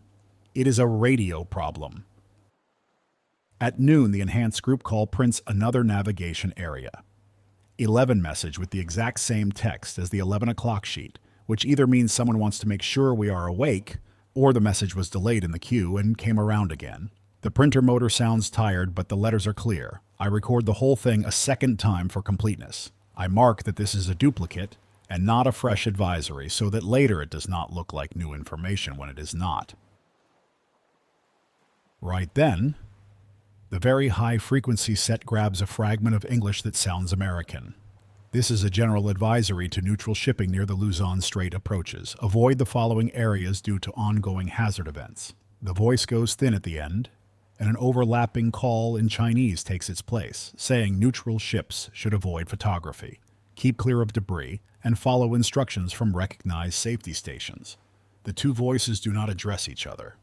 They sit on top of one another for a second, like two people talking over a dinner table without hearing the other person. Then the band clears. The room feels smaller after that. The mate dips to the galley for 10 minutes and comes back with rice and adobo in a bowl that used to hold mixing compound. He hands me a spoon that is too hot to hold and tells me to eat before I begin to shake. I eat, careful to keep the sauce off the chart. The food wakes me up better than coffee. I feel my scalp loosen. I wipe my mouth on a paper towel and drink water until my stomach complains. There is no dignity at sea. There is only being ready when the radio decides to act up. At 12:15, the high-frequency quiet breaks with a low, slow rumble that sits under the noise like a bass string. Then lifts. The sound does not come through the window. It comes through electronics. The very high frequency stays clear. The medium frequency wobbles. Then a halting English voice rides up through the band and says, "Airfield facilities degraded. Shelter remains in effect." That makes 3 clear passes of that sentence since dawn. A person who has not lived in rooms like this would say it is repetition. I say it is a reminder that everyone in this arc of water is dealing with a clock they did not choose. The digital selective calling alarm shrieks again at 12:22. Same distress identity. New point. The shift from the earlier point is small, but enough to see without a magnifier. If it is the same ship, it is drifting or being nudged by wind and weak current. If it is a relay error, the box formatting is pulling the wrong line from a voice call. Either way, the dot lands closer to the location where our dead reckoning would meet it if we keep sitting like this. The captain takes a long drink of tea and says we hold for 1 more hour. If the point updates again and draws a line that kisses ours, we cut. The mate nods, jaw tight. I say copy. I do not like it. I also do not have a smarter line to draw. The deck below me carries a rattle I recognize, someone moving lengths of timber in the bosun's locker, and not liking that they are awake for this. A rating shouts up the ladder weld that the starboard boat fall needs grease. The chief mate tells him to log the need and keep hands off until sunset. We are not dropping a boat into this stew unless a person is in the water under our rail and screaming. The man does not argue. He says aye, and goes back to counting life jackets on the lower deck, which is a job you do when your hands need work and your head needs to focus. At 12:40, the enhanced group call spits a short bulletin from a coastal coordinator that is not Japan. It says that reports of global navigation satellite system irregularities continue across portions of the South China Sea and Western Pacific, and that mariners should consider the potential for false positions and false target tracks on their automatic identification system displays. That line earns a hard underline on my paper. It is as close as anyone will come in print to saying the magic word jamming. I read the sentence twice into the recorder. I look at the automatic identification system screen and feel petty satisfaction that we turned down the brightness hours ago. At 12:47, the very high frequency wakes with a calm voice out of a Philippine coast station requesting that any vessel with medical capability report readiness to assist with an injured seafarer near the throat to the north. That is not a general scream for help. That is a targeted ask to a list of hulls that they know have medics, or at least clean bunks and gloves. The captain stares at me and I want to raise my hand. I do not. We have no safe path to run, and dead men do not carry stretchers. He speaks low, so the recorder picks it up. He says we will not be heroes from this position. We will be stubborn. He is right. I hate it. At 12:54, the high-frequency circuit that has been carrying the English shelter line sends a new sentence. Do not attempt to retrieve unexploded objects. Report locations with bearings and range, if safe to do so. That tells me something is falling that sometimes does not break the way it was supposed to. I feel heat in my face, and I'm glad no one can see it. There are fishermen out there who will see a tube bobbing and think price, not danger. I say the words into the recorder like I'm telling the boy I used to be to keep his hands on the oars and away from shiny things. One of the Bankas ghosts back into view at 1 o'clock with the patch sail up just enough to keep the boat aimed. The man in the stern cups his hands and asks if we want to pay for one more pull before the big window. He does not say big window, but I can hear the phrase hiding under what he says. The captain glances at the chain lead and then at the chart. He nods. He says rice and fish only. No diesel. The man nods and looks oddly relieved. He does not want to be caught carrying fuel if the wrong hull glides by. We lower food in the sling and they take a strain for 5 quiet minutes. The bow comes south by a hair. The mate marks the angle and grunts. At 1:07, the digital selective calling throws yet another distress with the same identity string. The new point is closer again by a small but stubborn amount. If those are truthful reports and not formatting echoes, then someone with injuries is being pushed by the same set that is trying to nudge us into the throat. I say that sentence out loud for the tape in plain words. The captain breathes through his nose and starts a slow count in Tagalog that only I can hear from 3 steps away. He uses counting the way other men use cigarettes. It keeps his hands from doing something he cannot take back. At 1:15, an English voice with the United States rhythm returns on high frequency, with a general warning to maintain distance from hazard boxes named Sierra, 11, and Sierra 12, and to comply with all instructions from recognized safety coordinators. The pronunciation of the letter names is crisp and a little too formal. It sounds like a recording. There is no anger in it. There is no apology either. These are instructions sent into a room. The people in the room decide whether they care. Out here, caring does not change physics. It just changes where we sit on a chart when things fall. The captain calls the engine room on the sound-powered phone and tells the second engineer to stand by to isolate non-essential loads if the next event flips breakers the way the last one tried to. The second says he is already in that mode. He has the emergency generator ready to auto-start and the link to the emergency bus clean. He mentions that he moved 2 spare fuses where he can grab them blind. It is a small comment that tells me his head is in the right place. He is thinking like a man who has had his knuckles surprised by steel before. At 1, 28, the enhanced group call jerks out a partial line and then prints clean. Navigation area. 11, hazard window active. Mariners should not enter the polygons listed. Mariners should not approach debris. Mariners should expect intermittent SATCOM failure. The message ends with the line, maintain position if safe to do so. That is an innocuous sentence from far away. On this bridge it lands like an order. We are maintaining position because moving without a fix is asking to put steel on a rock. The hazard window timing tells me it is going to get harder to sit still without wanting to cut the chain and take our chances with the wind. At 1:34, the very high frequency set hammers the room with a real clean mayday. The voice is strained but professional. Mayday 3 times. Identity, position. Nature of distress. Fire under control but smoke heavy. Electrical surges, radar dead. 2 injured, 1 serious. He reads like a training manual until his breath shortens on the word serious. The position he gives is almost exactly on the running line of distress points we have been drawing since dawn. He is not far from the place our drift would take us if we do nothing. The coast station answers faster than I have ever heard. Stand by. Medical advice to follow. Keep crew clear of enclosed spaces until smoke is vented. A cutter is being tasked. The exchange is short. Then it goes quiet like the world held its breath. The captain turns to me and says the words I knew were coming. We are cutting if the set holds as it is for the next 20 minutes. We will not be in the throat when that box opens fully, and we will not risk being a steel buoy that drifts into somebody's splash line. The mate hates this even more than I do. He nods with his mouth tight.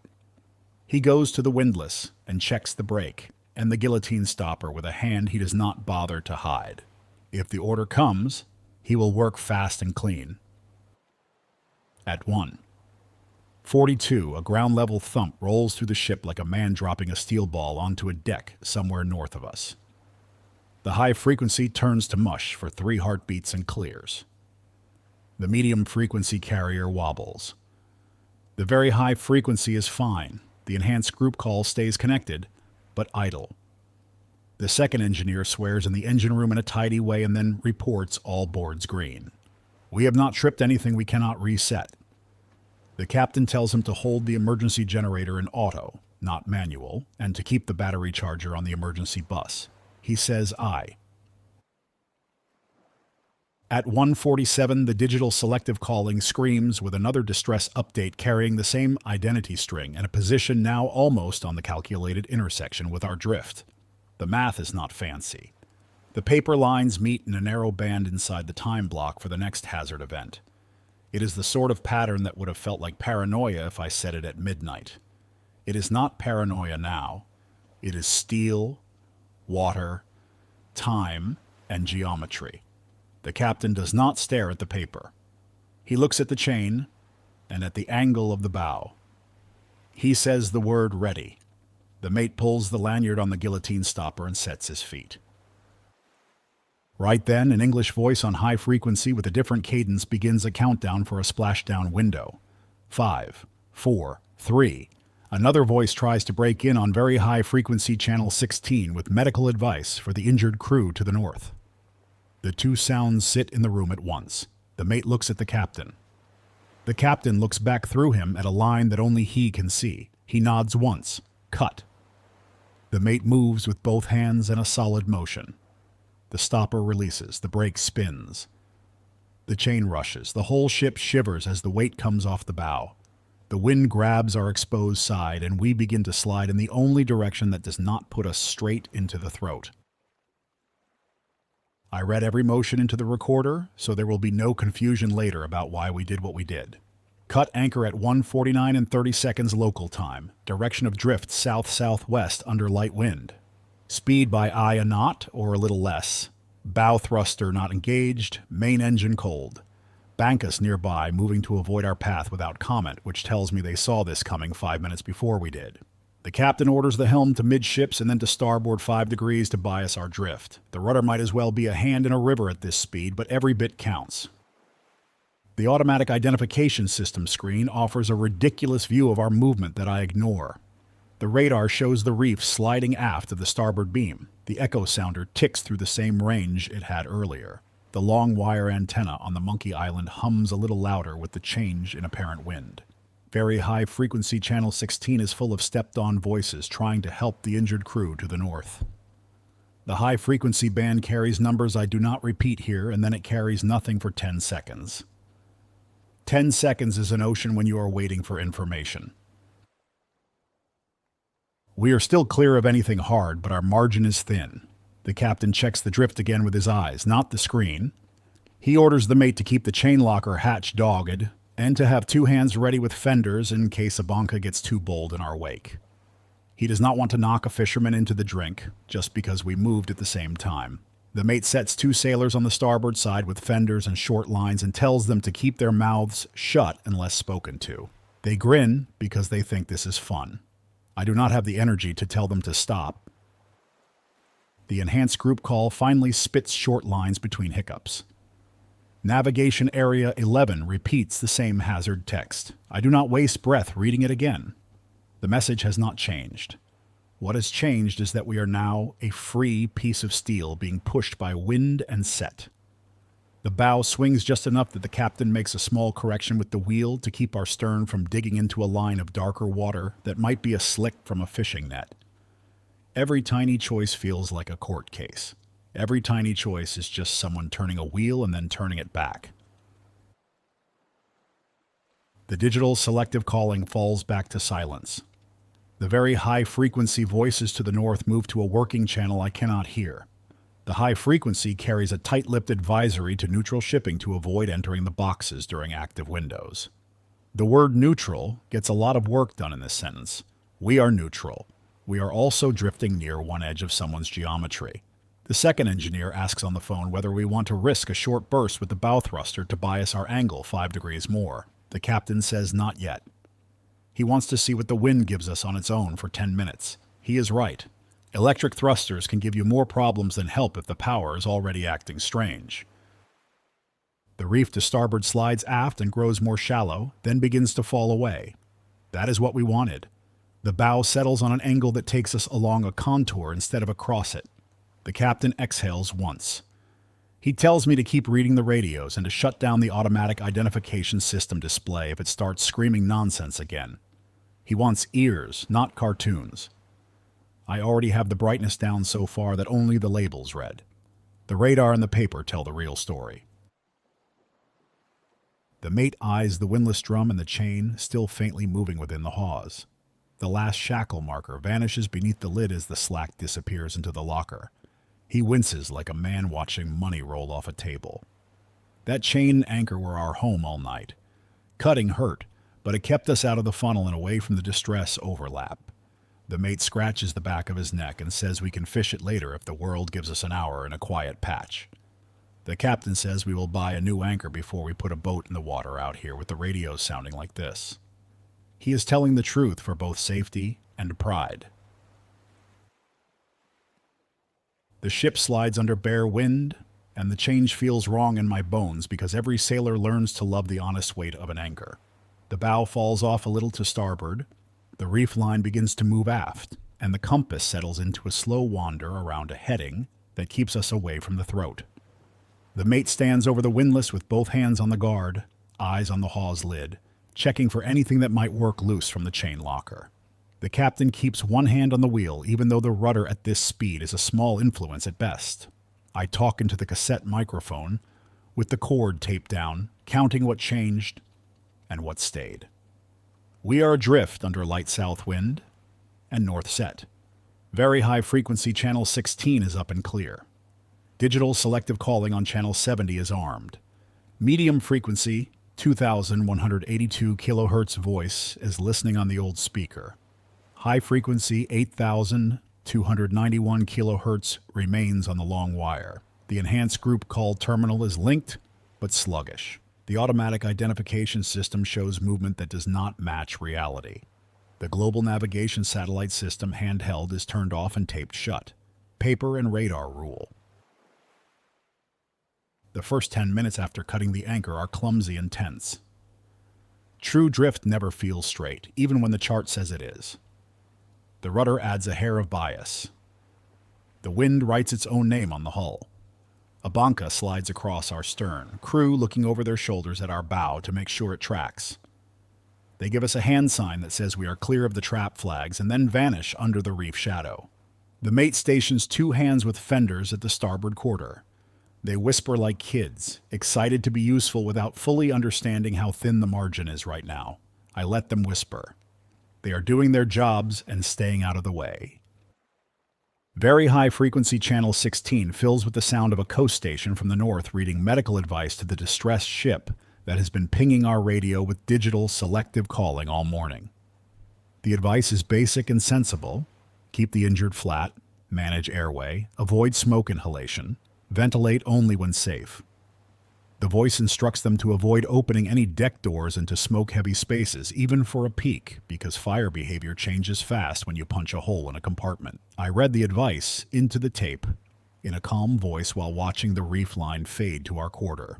The position that ship gave earlier sits uncomfortably close to the band we just slipped away from.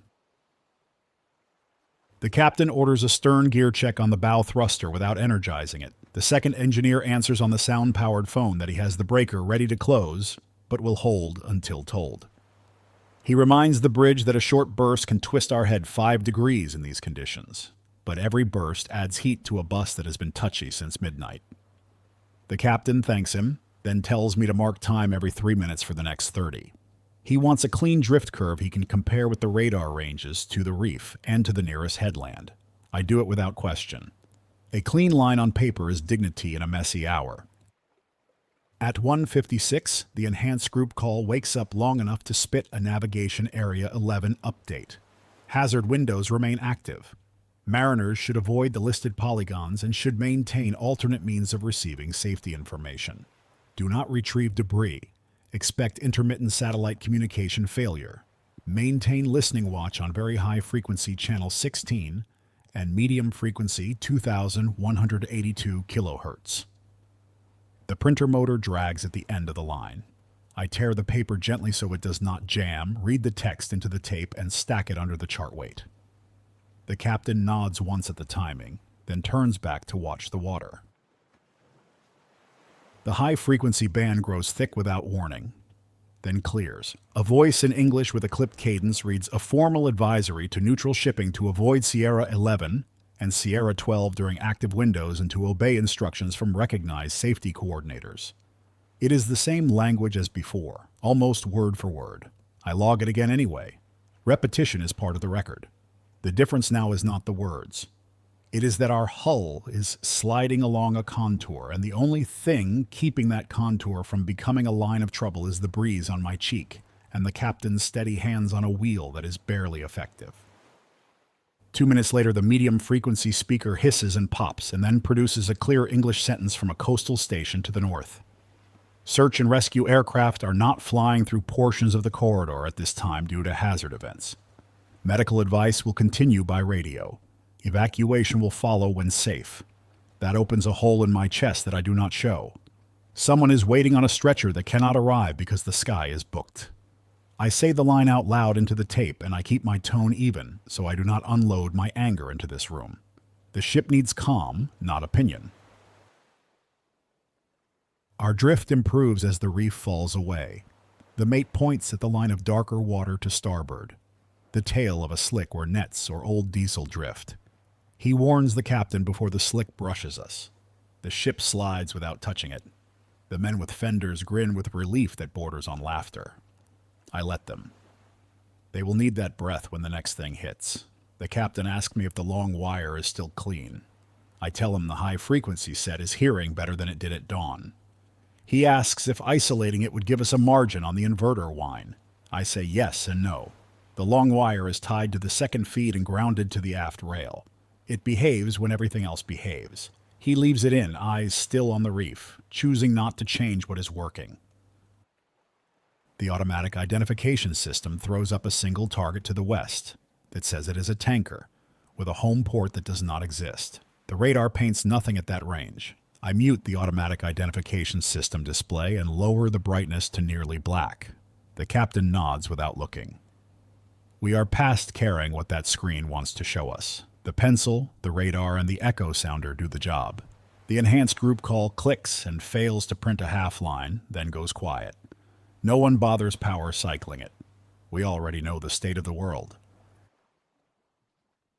At 2 o'clock, a Japanese accented English voice returns on high frequency with a simple instruction for civilians in Okinawa to remain in interior rooms, avoid windows, and keep radios on low volume to conserve power.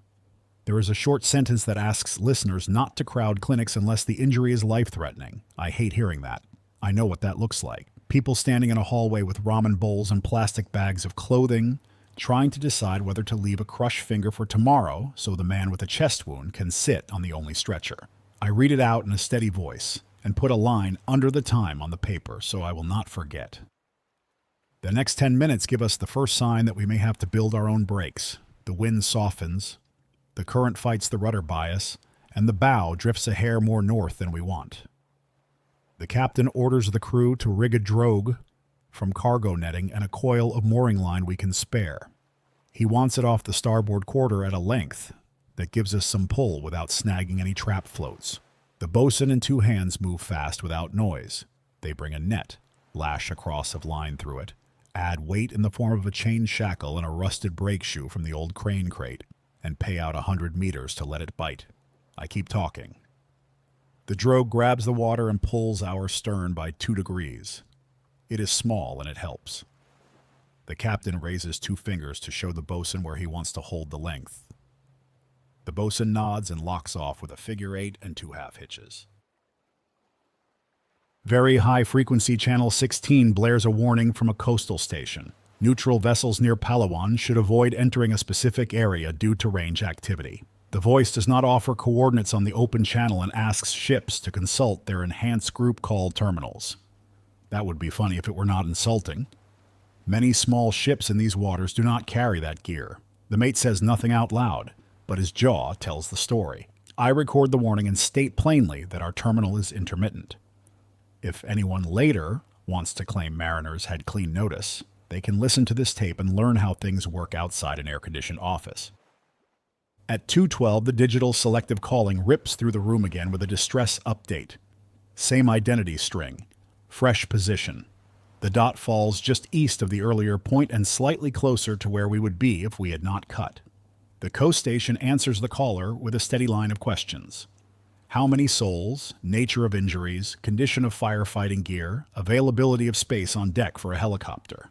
The last question hurts because the earlier message said aircraft were not flying that corridor at this time.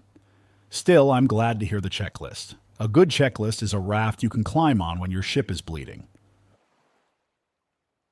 We clear the worst part of the reef contour by 2:20. The echo sounder deepens. The radar shows clean water on our new bearing. The improvised drogue does its job. The mate calls forward to 2 hands to monitor the tow point and keep watch for floating lines. I take a breath. I did not know I was saving.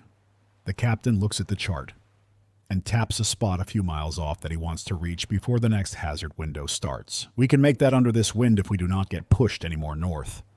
I mark it and mark the time, and I do not let my voice betray that I am counting the minutes in my head like a miser. The high-frequency band simmers again. An English voice, with a careful tone, says splashdown window 2. A second voice tries to start a countdown and fails when the band swallows him. I tell myself that I am a mechanic, not a commentator. My job is to track time, position, drift, and what comes through the speaker. Then the room shivers. Not a slam. A short pressure change that makes every cable on the dash tremble at once. The inverter squeals and then steadies. The emergency generator does not trip. The enhanced group call blinks and stays quiet. I name it on tape the only way I can. Short disturbance in the electronics at 2:29 local, likely an electromagnetic effect from a distant event. I link no names to it. I will not hang a label on something just because I want closure. We are 2 cables south of our earlier dead reckoning line by 2:32. The captain nods at that. That 2-cable margin will keep us out of someone's math later. The mate orders water for the men on the starboard quarter watching the drogue line. One points to his throat and gives a late-night karaoke sign. The other laughs and hands him a jug anyway. I do not tell them my mouth is so dry it hurts when I swallow. The recorder picks up the sound of the jug cap squeaking, the kind of stupid detail that will convince anyone listening later that this was not staged in a studio. Very high-frequency Channel 16 runs a coarse bilingual back and forth between two fishing crews arguing over a net they both claim. A third voice jumps in, older, tells them to shut up because tonight is not the night to get stupid in front of ships with big antennas. They grumble and switch to a working channel. The world is not just blasts and advisories. It is also tired men being almost wise in between arguments. I log it and let that small sanity weigh more than it seems to deserve. At 2:47, a call from a Coast Guard unit south of the Luzon Strait asks any capable merchant ship to report the presence of unexploded objects or floating metal north of a coordinate pair that I will not read into a public tape. He asks that any sightings be reported to recognized stations, and that no attempt be made to retrieve or tow anything ashore. There is a pause after he says that, as if he truly knows what he is asking.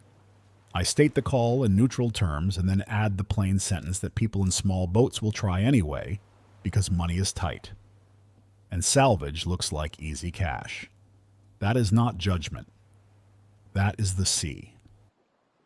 The captain looks at the chart again and walks his finger across the page to where he wants to be by 3:15. We can do it, if the breeze holds. The drogue pays out a fraction when the line stretches, then sets. It is a simple thing, and it is doing more for us right now than any satellite link. The mate writes a line in the log about making a drogue and the exact materials used. He does not do that for poetry. He does it so that the next ship in this mess will know what worked and what did not without having to reinvent the thing from scratch. That is the kind of thinking that keeps mariners from dying the same way twice. At 2:55, the medium-frequency speaker carries the sound of a woman speaking English with a Japanese rhythm. She reads a short sentence asking civilians to hold off on non-essential phone calls. Then she adds a line about bottled water distribution points moving due to power loss at a site on the north of the island. It is the kind of tiny update that tells you more than a page of analysis. Power is still out. People are still moving water by hand. The world beyond our bridge feels large and heavy and real, and I lean on the rail to keep from yelling at the glass. The first true noise from our own guts comes at 3 o'clock. The inverter makes a long, slow whine, and the masthead light blinks once, then steadies. The second engineer reports the same thing, calls it nothing for now, and says he has hand tools laid out in case nothing becomes something. He asks whether we want to try a single, short bow thruster burst to move the head 2 degrees south to increase our margin. The captain says one short pulse on his count.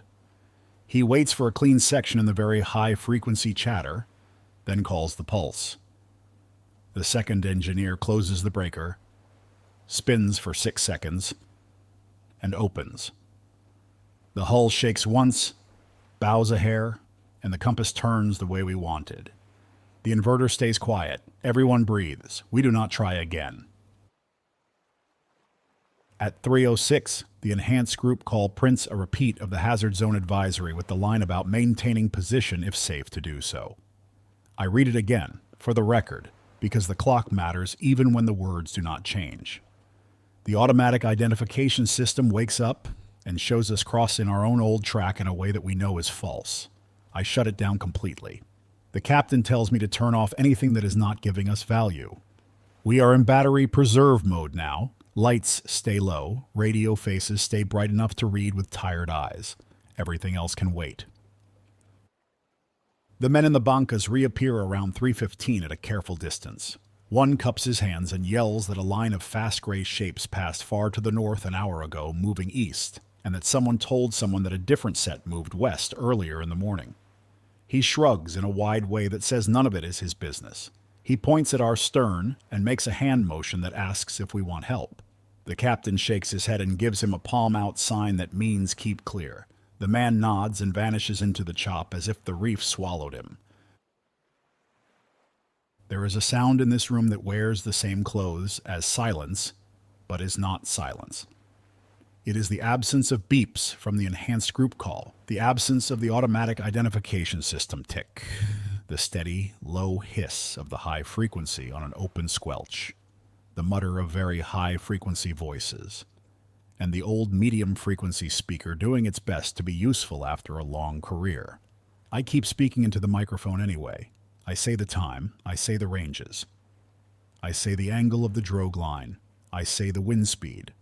I say the drift, which sits just under a knot, steady. I say it all because the discipline of saying things plainly is how a crew stops its imagination from taking command. At 3:23, the medium-frequency speaker gives me a gift I did not expect. A short, clean English message comes from a nearby coastal station telling all units south of the corridor that search and rescue helicopters may attempt to transit a narrow band if hazard activity pauses. Ground crews will mark corridors with vehicles where possible. Keep very high-frequency channel 16 clear for safety calls. No one says the name of the injured captains. No one says the word promise. I feel the room grow a spine anyway. People will try when they can. That still counts. By 3:30 we have made the spot the captain marked. The reef sits well off our quarter now. Deep water lies under our keel. The drogue holds. The captain lets himself sit on the edge of the chart table and sip tea that has gone cold. He keeps his eyes on the glass. The mate checks the guillotine stopper again even though there is no chain under it anymore. Habit is a safety net. I put a fresh tape in the recorder and wind the old one back into its case with slow hands. The hand crank pack's light shows green. If the bus hiccups, this recorder will keep talking as long as I can turn a handle. Very high frequency channel 16 cracks with a mayday relay from the coast station to the north. The injured ship's position has shifted again. Medical condition is unchanged. A cutter is inbound from the west and is asking for a gap in hazard events. The relay does not beg. It states. The voice takes a breath and adds that all non-essential transmissions on channel 16 should cease until further notice. The channel goes quiet in a way I have not heard all day. Even the fishermen can hear when a voice means it. I read the relay into the tape and then shut my mouth. The high-frequency band carries a tone that never means anything good. Someone begins a countdown in English with numbers delivered by a machine.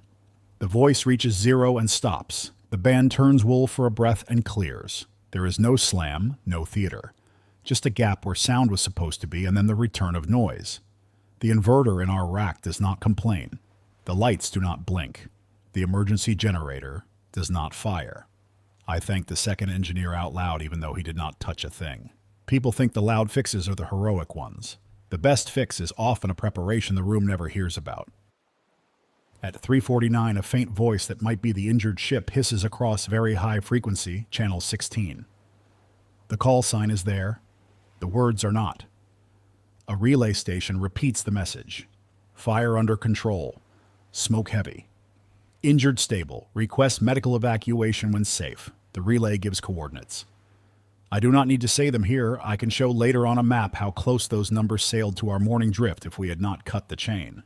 The captain does not look at me. He does not need to. He knows I am thinking the same thing. We chose the right loss. At 3:55, the enhanced group call terminal prints a short, clear notice. The first fully clean line in an hour. Navigation area. 11. Hazard window to the south closing in 15 minutes. A second window will open farther north 1 hour later. Mariners should adjust course to avoid listed polygons. Maintain radio watch. I read it carefully, not because the words are new, but because the timing changes the way my shoulders sit. The captain stands and runs his finger from our position to a patch of water that will be quiet if the updated windows hold. That spot lies almost dead west. No reefs, no nets. We can let the wind take us there and ride in the lee of empty water for an hour until the next window opens somewhere we are not. We shift the drogue length to change how the stern takes the flow. The bosun pays out 10 more meters and locks it off. The stern slews a little more south.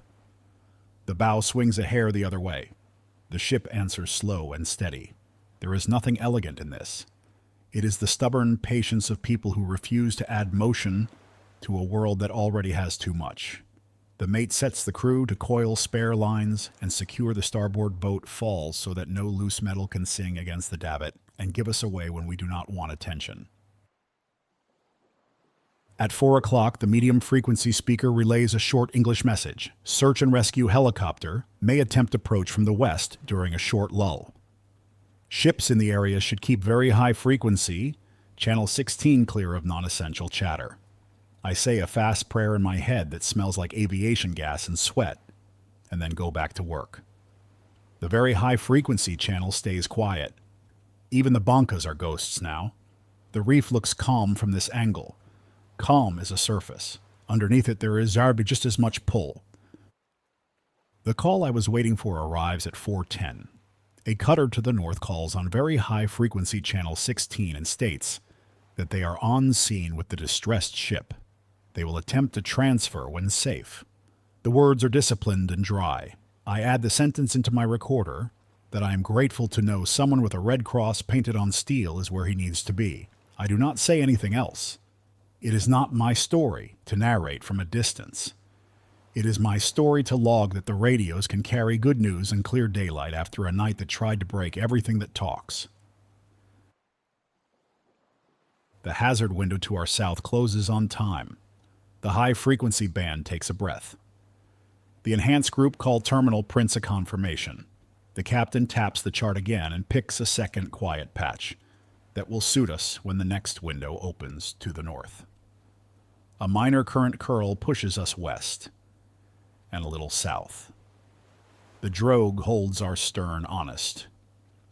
The men on the quarter switch watches, hand each other the water jug, and joke about food as if hunger will knock the edge off their nerves. The mate logs the changeover and then returns to turn the wheel 2 degrees without being asked. At 4:20, a voice, in English with a Chinese cadence, comes onto very high frequency channel 16 with a long scolding about neutral ships staying clear of training and keeping cameras down. It goes on for too many seconds. The coast station from the north breaks in and reminds all stations that channel 16 is for distress, safety, and calling, not lectures. The scolding voice stops. The mate smiles without showing teeth. Small victories mean something at sea. I write down the exchange and let it anchor me to something petty and human after 6 hours of danger spoken in polite tones. We pass an hour that I do not trust.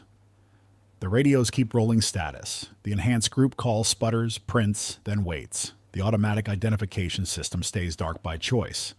The global navigation satellite system remains taped in its bag. We use the radar, the echo sounder, and the bearings to hold a mental picture of the water under us. The drogue line creaks now and then. The fan on the bridge hits its squeak point. I let it squeak. Fixing that right now would be theater. I save my hands for something that actually matters. At 5:15, the high-frequency set carries a new civilian's instruction from the north, shorter than earlier. Stay inside. Keep water boiled when power returns, as pressure fluctuations may contaminate lines. That single line tells me parts of the island have lights back. It also tells me someone with a headset and a clipboard is already thinking about the next layer of health problems, not just the obvious broken things. I respect that. The present expands easily and eats your head. A good station keeps people thinking about what happens after the sirens stop. The hazard window to the north opens on time at 5:30. The enhanced group call prints the schedule. The coastal stations restate it. The United States voice with the recorded cadence repeats Sierra 11 and Sierra 12 warnings. The Chinese voice says training continues and not to photograph any of it. The Japanese voice tells people to stay in shelters. 3 languages, 3 stances, 1 consistent geometry on the chart that says keep your bow pointed away. The captain uses the wheel and the drogue to bias us south of our earlier line. We give the new window a wide berth, even though an anchored ship would have been fine right where we started this day. I mute the laugh that wants to escape. If the sea could roll its eyes, it would. At 5:42, we hear the happy end of someone else's nightmare. The cutter to the north announces on very high-frequency channel 16 that the injured have been transferred and that the distressed ship remains afloat with fire out. They will assist with tow when safe. The coast station thanks the cutter and asks other ships to keep the channel clear until the area is clean. I read it aloud and I let a little air out of my chest. The room needs that exhale. The deck plates under my boots feel a touch lighter. The mate scratches his scar and says nothing. The captain pours tea and drinks it cold. No cheers, no fist pumps. Just a pause. And a nod for strangers who did their jobs. The sun slides lower and the heat backs off. The reef to starboard darkens. The Bankas reappear, farther off now, all business. One yells that he saw our anchor sink clear and asks whether we want to drag for it later. The captain shakes his head and says not today. The man nods like he expected that answer. He holds up 2 fingers in a hopeful way anyway, and then laughs when the mate mirrors the gesture with the back of his hand. They veer away toward a narrow cut in the reef that only locals use because you need to know exactly where to keep your prop in neutral. At 6 o'clock, the enhanced group call prints a broad regional advisory about global navigation satellite system interference likely continuing overnight. Mariners are again urged to rely on radar ranges, visual bearings, and depth sounder readings. It is the 4th time today that a major broadcast told me to go old school. I smile at the chart and say out loud that the pencil is undefeated. The captain hears me and gives me a blink that could be a laugh if he had any spare energy left. The mate writes the same note in Tagalog, in the margin in his tiny, neat script. Paper is king. We pull the drogue back to check for wear. The net is intact. The chain shackle has scored the line a little where it rubbed. We reverse the net, move the wear point, and pay it out again. The bosun knots and re-knots without hurry. He hums under his breath. I do not ask what tune because I want that rhythm in my heartbeat if the next alarm goes off. The men drink water with 2 hands as if someone might yell their names any second. That is exactly where we all are. Very high-frequency Channel 16 carries fishermen swapping weather notes. From the western edge of Palawan. Light air, small swell, hazy horizon, no squalls. One man says the fish are deep today and blames the sky. Another says the fish do not care about the sky. A third says he will take his net home because he has enough money for rice and does not want to die for dinner. They wish each other safe nights. The message is not official and carries more truth than most official lines I have heard. The captain writes the words "end of active maneuver" for now. In the log at 6:30, we will ride this drift into the next quiet patch, then reevaluate at full dark. He orders the crew to rotate bridge watches in shorter bursts to keep eyes fresh. He asks me if the recorder still has clean tape. I hold up 2 more cassettes and the hand crank pack. He looks at them the way a man looks at a tool he wishes he did not need. He tells me to keep talking all the way into night because silence becomes a bad habit. I tell him I will. Dusk returns without drama.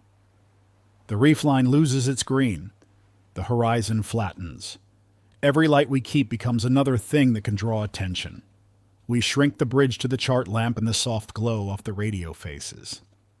The enhanced group call prints 1 more sheet and announces that hazard windows to our south will remain inactive through late evening while the northern windows may reactivate once more. The phrasing leaves holes big enough to drive a ship through. The captain says we will treat all quadrants as live until morning. He looks at the drogue, looks at the compass, and nods. We will let patience do more of the work. Very high-frequency Channel 16 is surprisingly gentle in the first hour of night. A tug reports clear departure with a barge train. A fishing boat calls a security to warn of floating logs off a river mouth. A coastal station reminds people not to fire flares unless they are in distress. One voice asks if the phones work yet, in a town on the north end of the island. The coast station answers that the network is patchy, and to keep radios ready through the night. I read it into the tape and find myself breathing easier on the long exhale. When people talk about water and logs and flares, the balance is returning. By 7:30, the high-frequency set delivers a last practical civilian notice from the north. Stay inside. Keep windows covered. Keep radios low. Prepare for rolling blackouts when power returns while repairs continue. That is a home line, meant for kitchens and living rooms, not for bridges. I copy it anyway. It belongs in the story because it tells me that the people on the other end of the wires still have their heads and are still thinking in clear steps. We talk about recovering the anchor after midnight. The mate argues for it.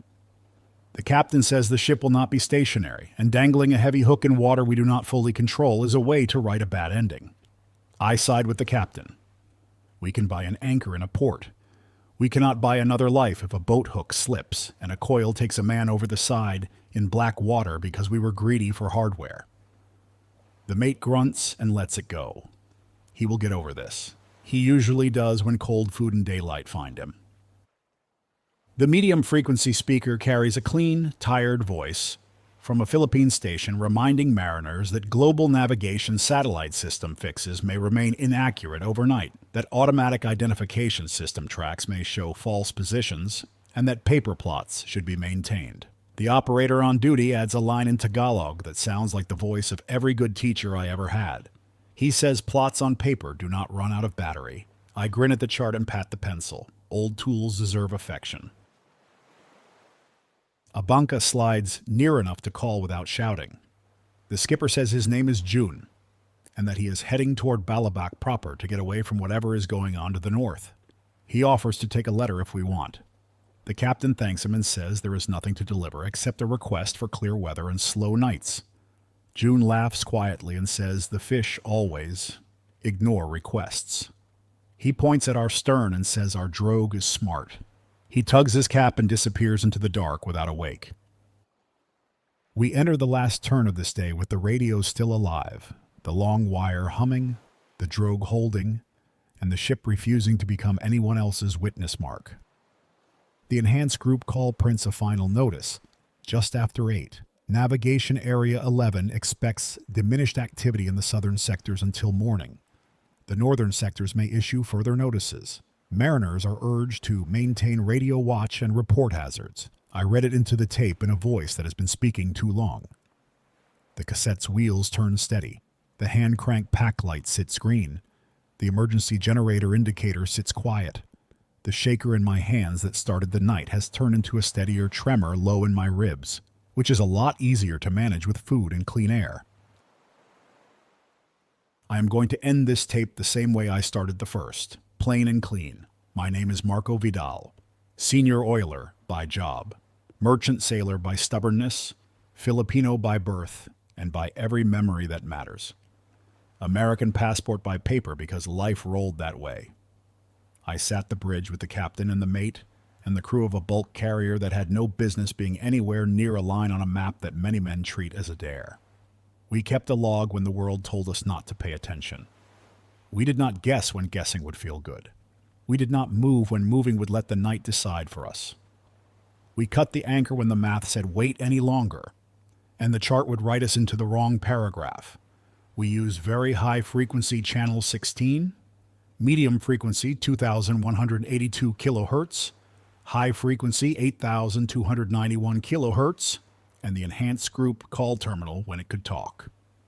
We taped the global navigation satellite system handheld shut.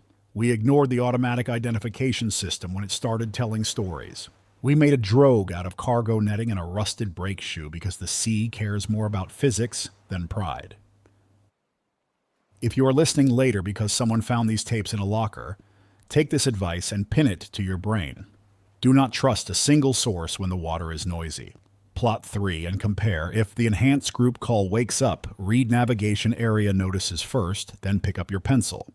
If a voice on an open channel tells you not to log distress because it is training, write the time and keep logging anyway. If the automatic identification system shows a target with a home port that does not exist, mute the screen and go back to bearings and ranges. If a coastal station says shelter and stay away from glass, believe it even if you cannot see the island in question. If you need to move the head of a drifting ship without handing your signature to the world on a loud bus, build a drogue out of anything that will grab water and take the strain. If a fisherman offers to tow you, while everyone's nerves are raw, pay him with rice and water because cash and fuel at the wrong moment start fights you cannot finish. We are south of the funnel now, riding soft air and stubborn current into a wider patch. The men on deck are sitting on coil boxes and eating cold food with one hand keeping the other free. The captain has his shoes off. That is how he feels the deck.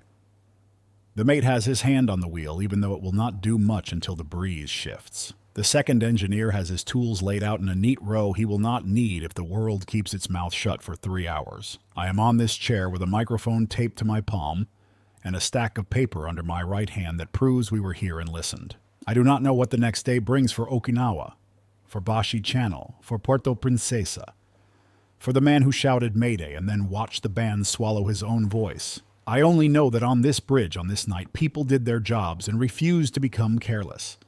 That sounds small. It is not. This is the final entry for this run.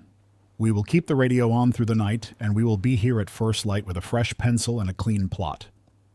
If the enhanced group call prints, I will read it. If the medium frequency carries a voice that needs a relay, I will echo it with the clarity it deserves. If a person in a small boat waves for help and I can help without turning the ship into a memorial, I will get the captain, and we will be useful. If nothing happens, we will still talk to the tape so the quiet has a record too. For anyone who finds this later and wants a lesson, take this one. Reduce the noise you create. Elevate the facts you can prove. Stay out of other people's crossfire, and keep your eyes on the water instead of the screen when the world gets loud. The sea punishes pride and rewards patience. Tonight, patience kept steel out of a kill box, drawn by men with maps. This is Marco on the bulk carrier Hanjin Lark, riding under drogue off Palawan, south of the Balabac Strait. Very high frequency channel 16 open, medium frequency 2182 kilohertz, listening, high frequency 8,291 kilohertz, ready, enhanced group call intermittent, automatic identification system off. Global navigation satellite system tape shut, paper on the table, pencil sharp, coffee gone. I'm signing off this part, not shutting down. We are still here, we are still listening. We are still writing for anyone who needs one honest timeline when everyone else is shouting.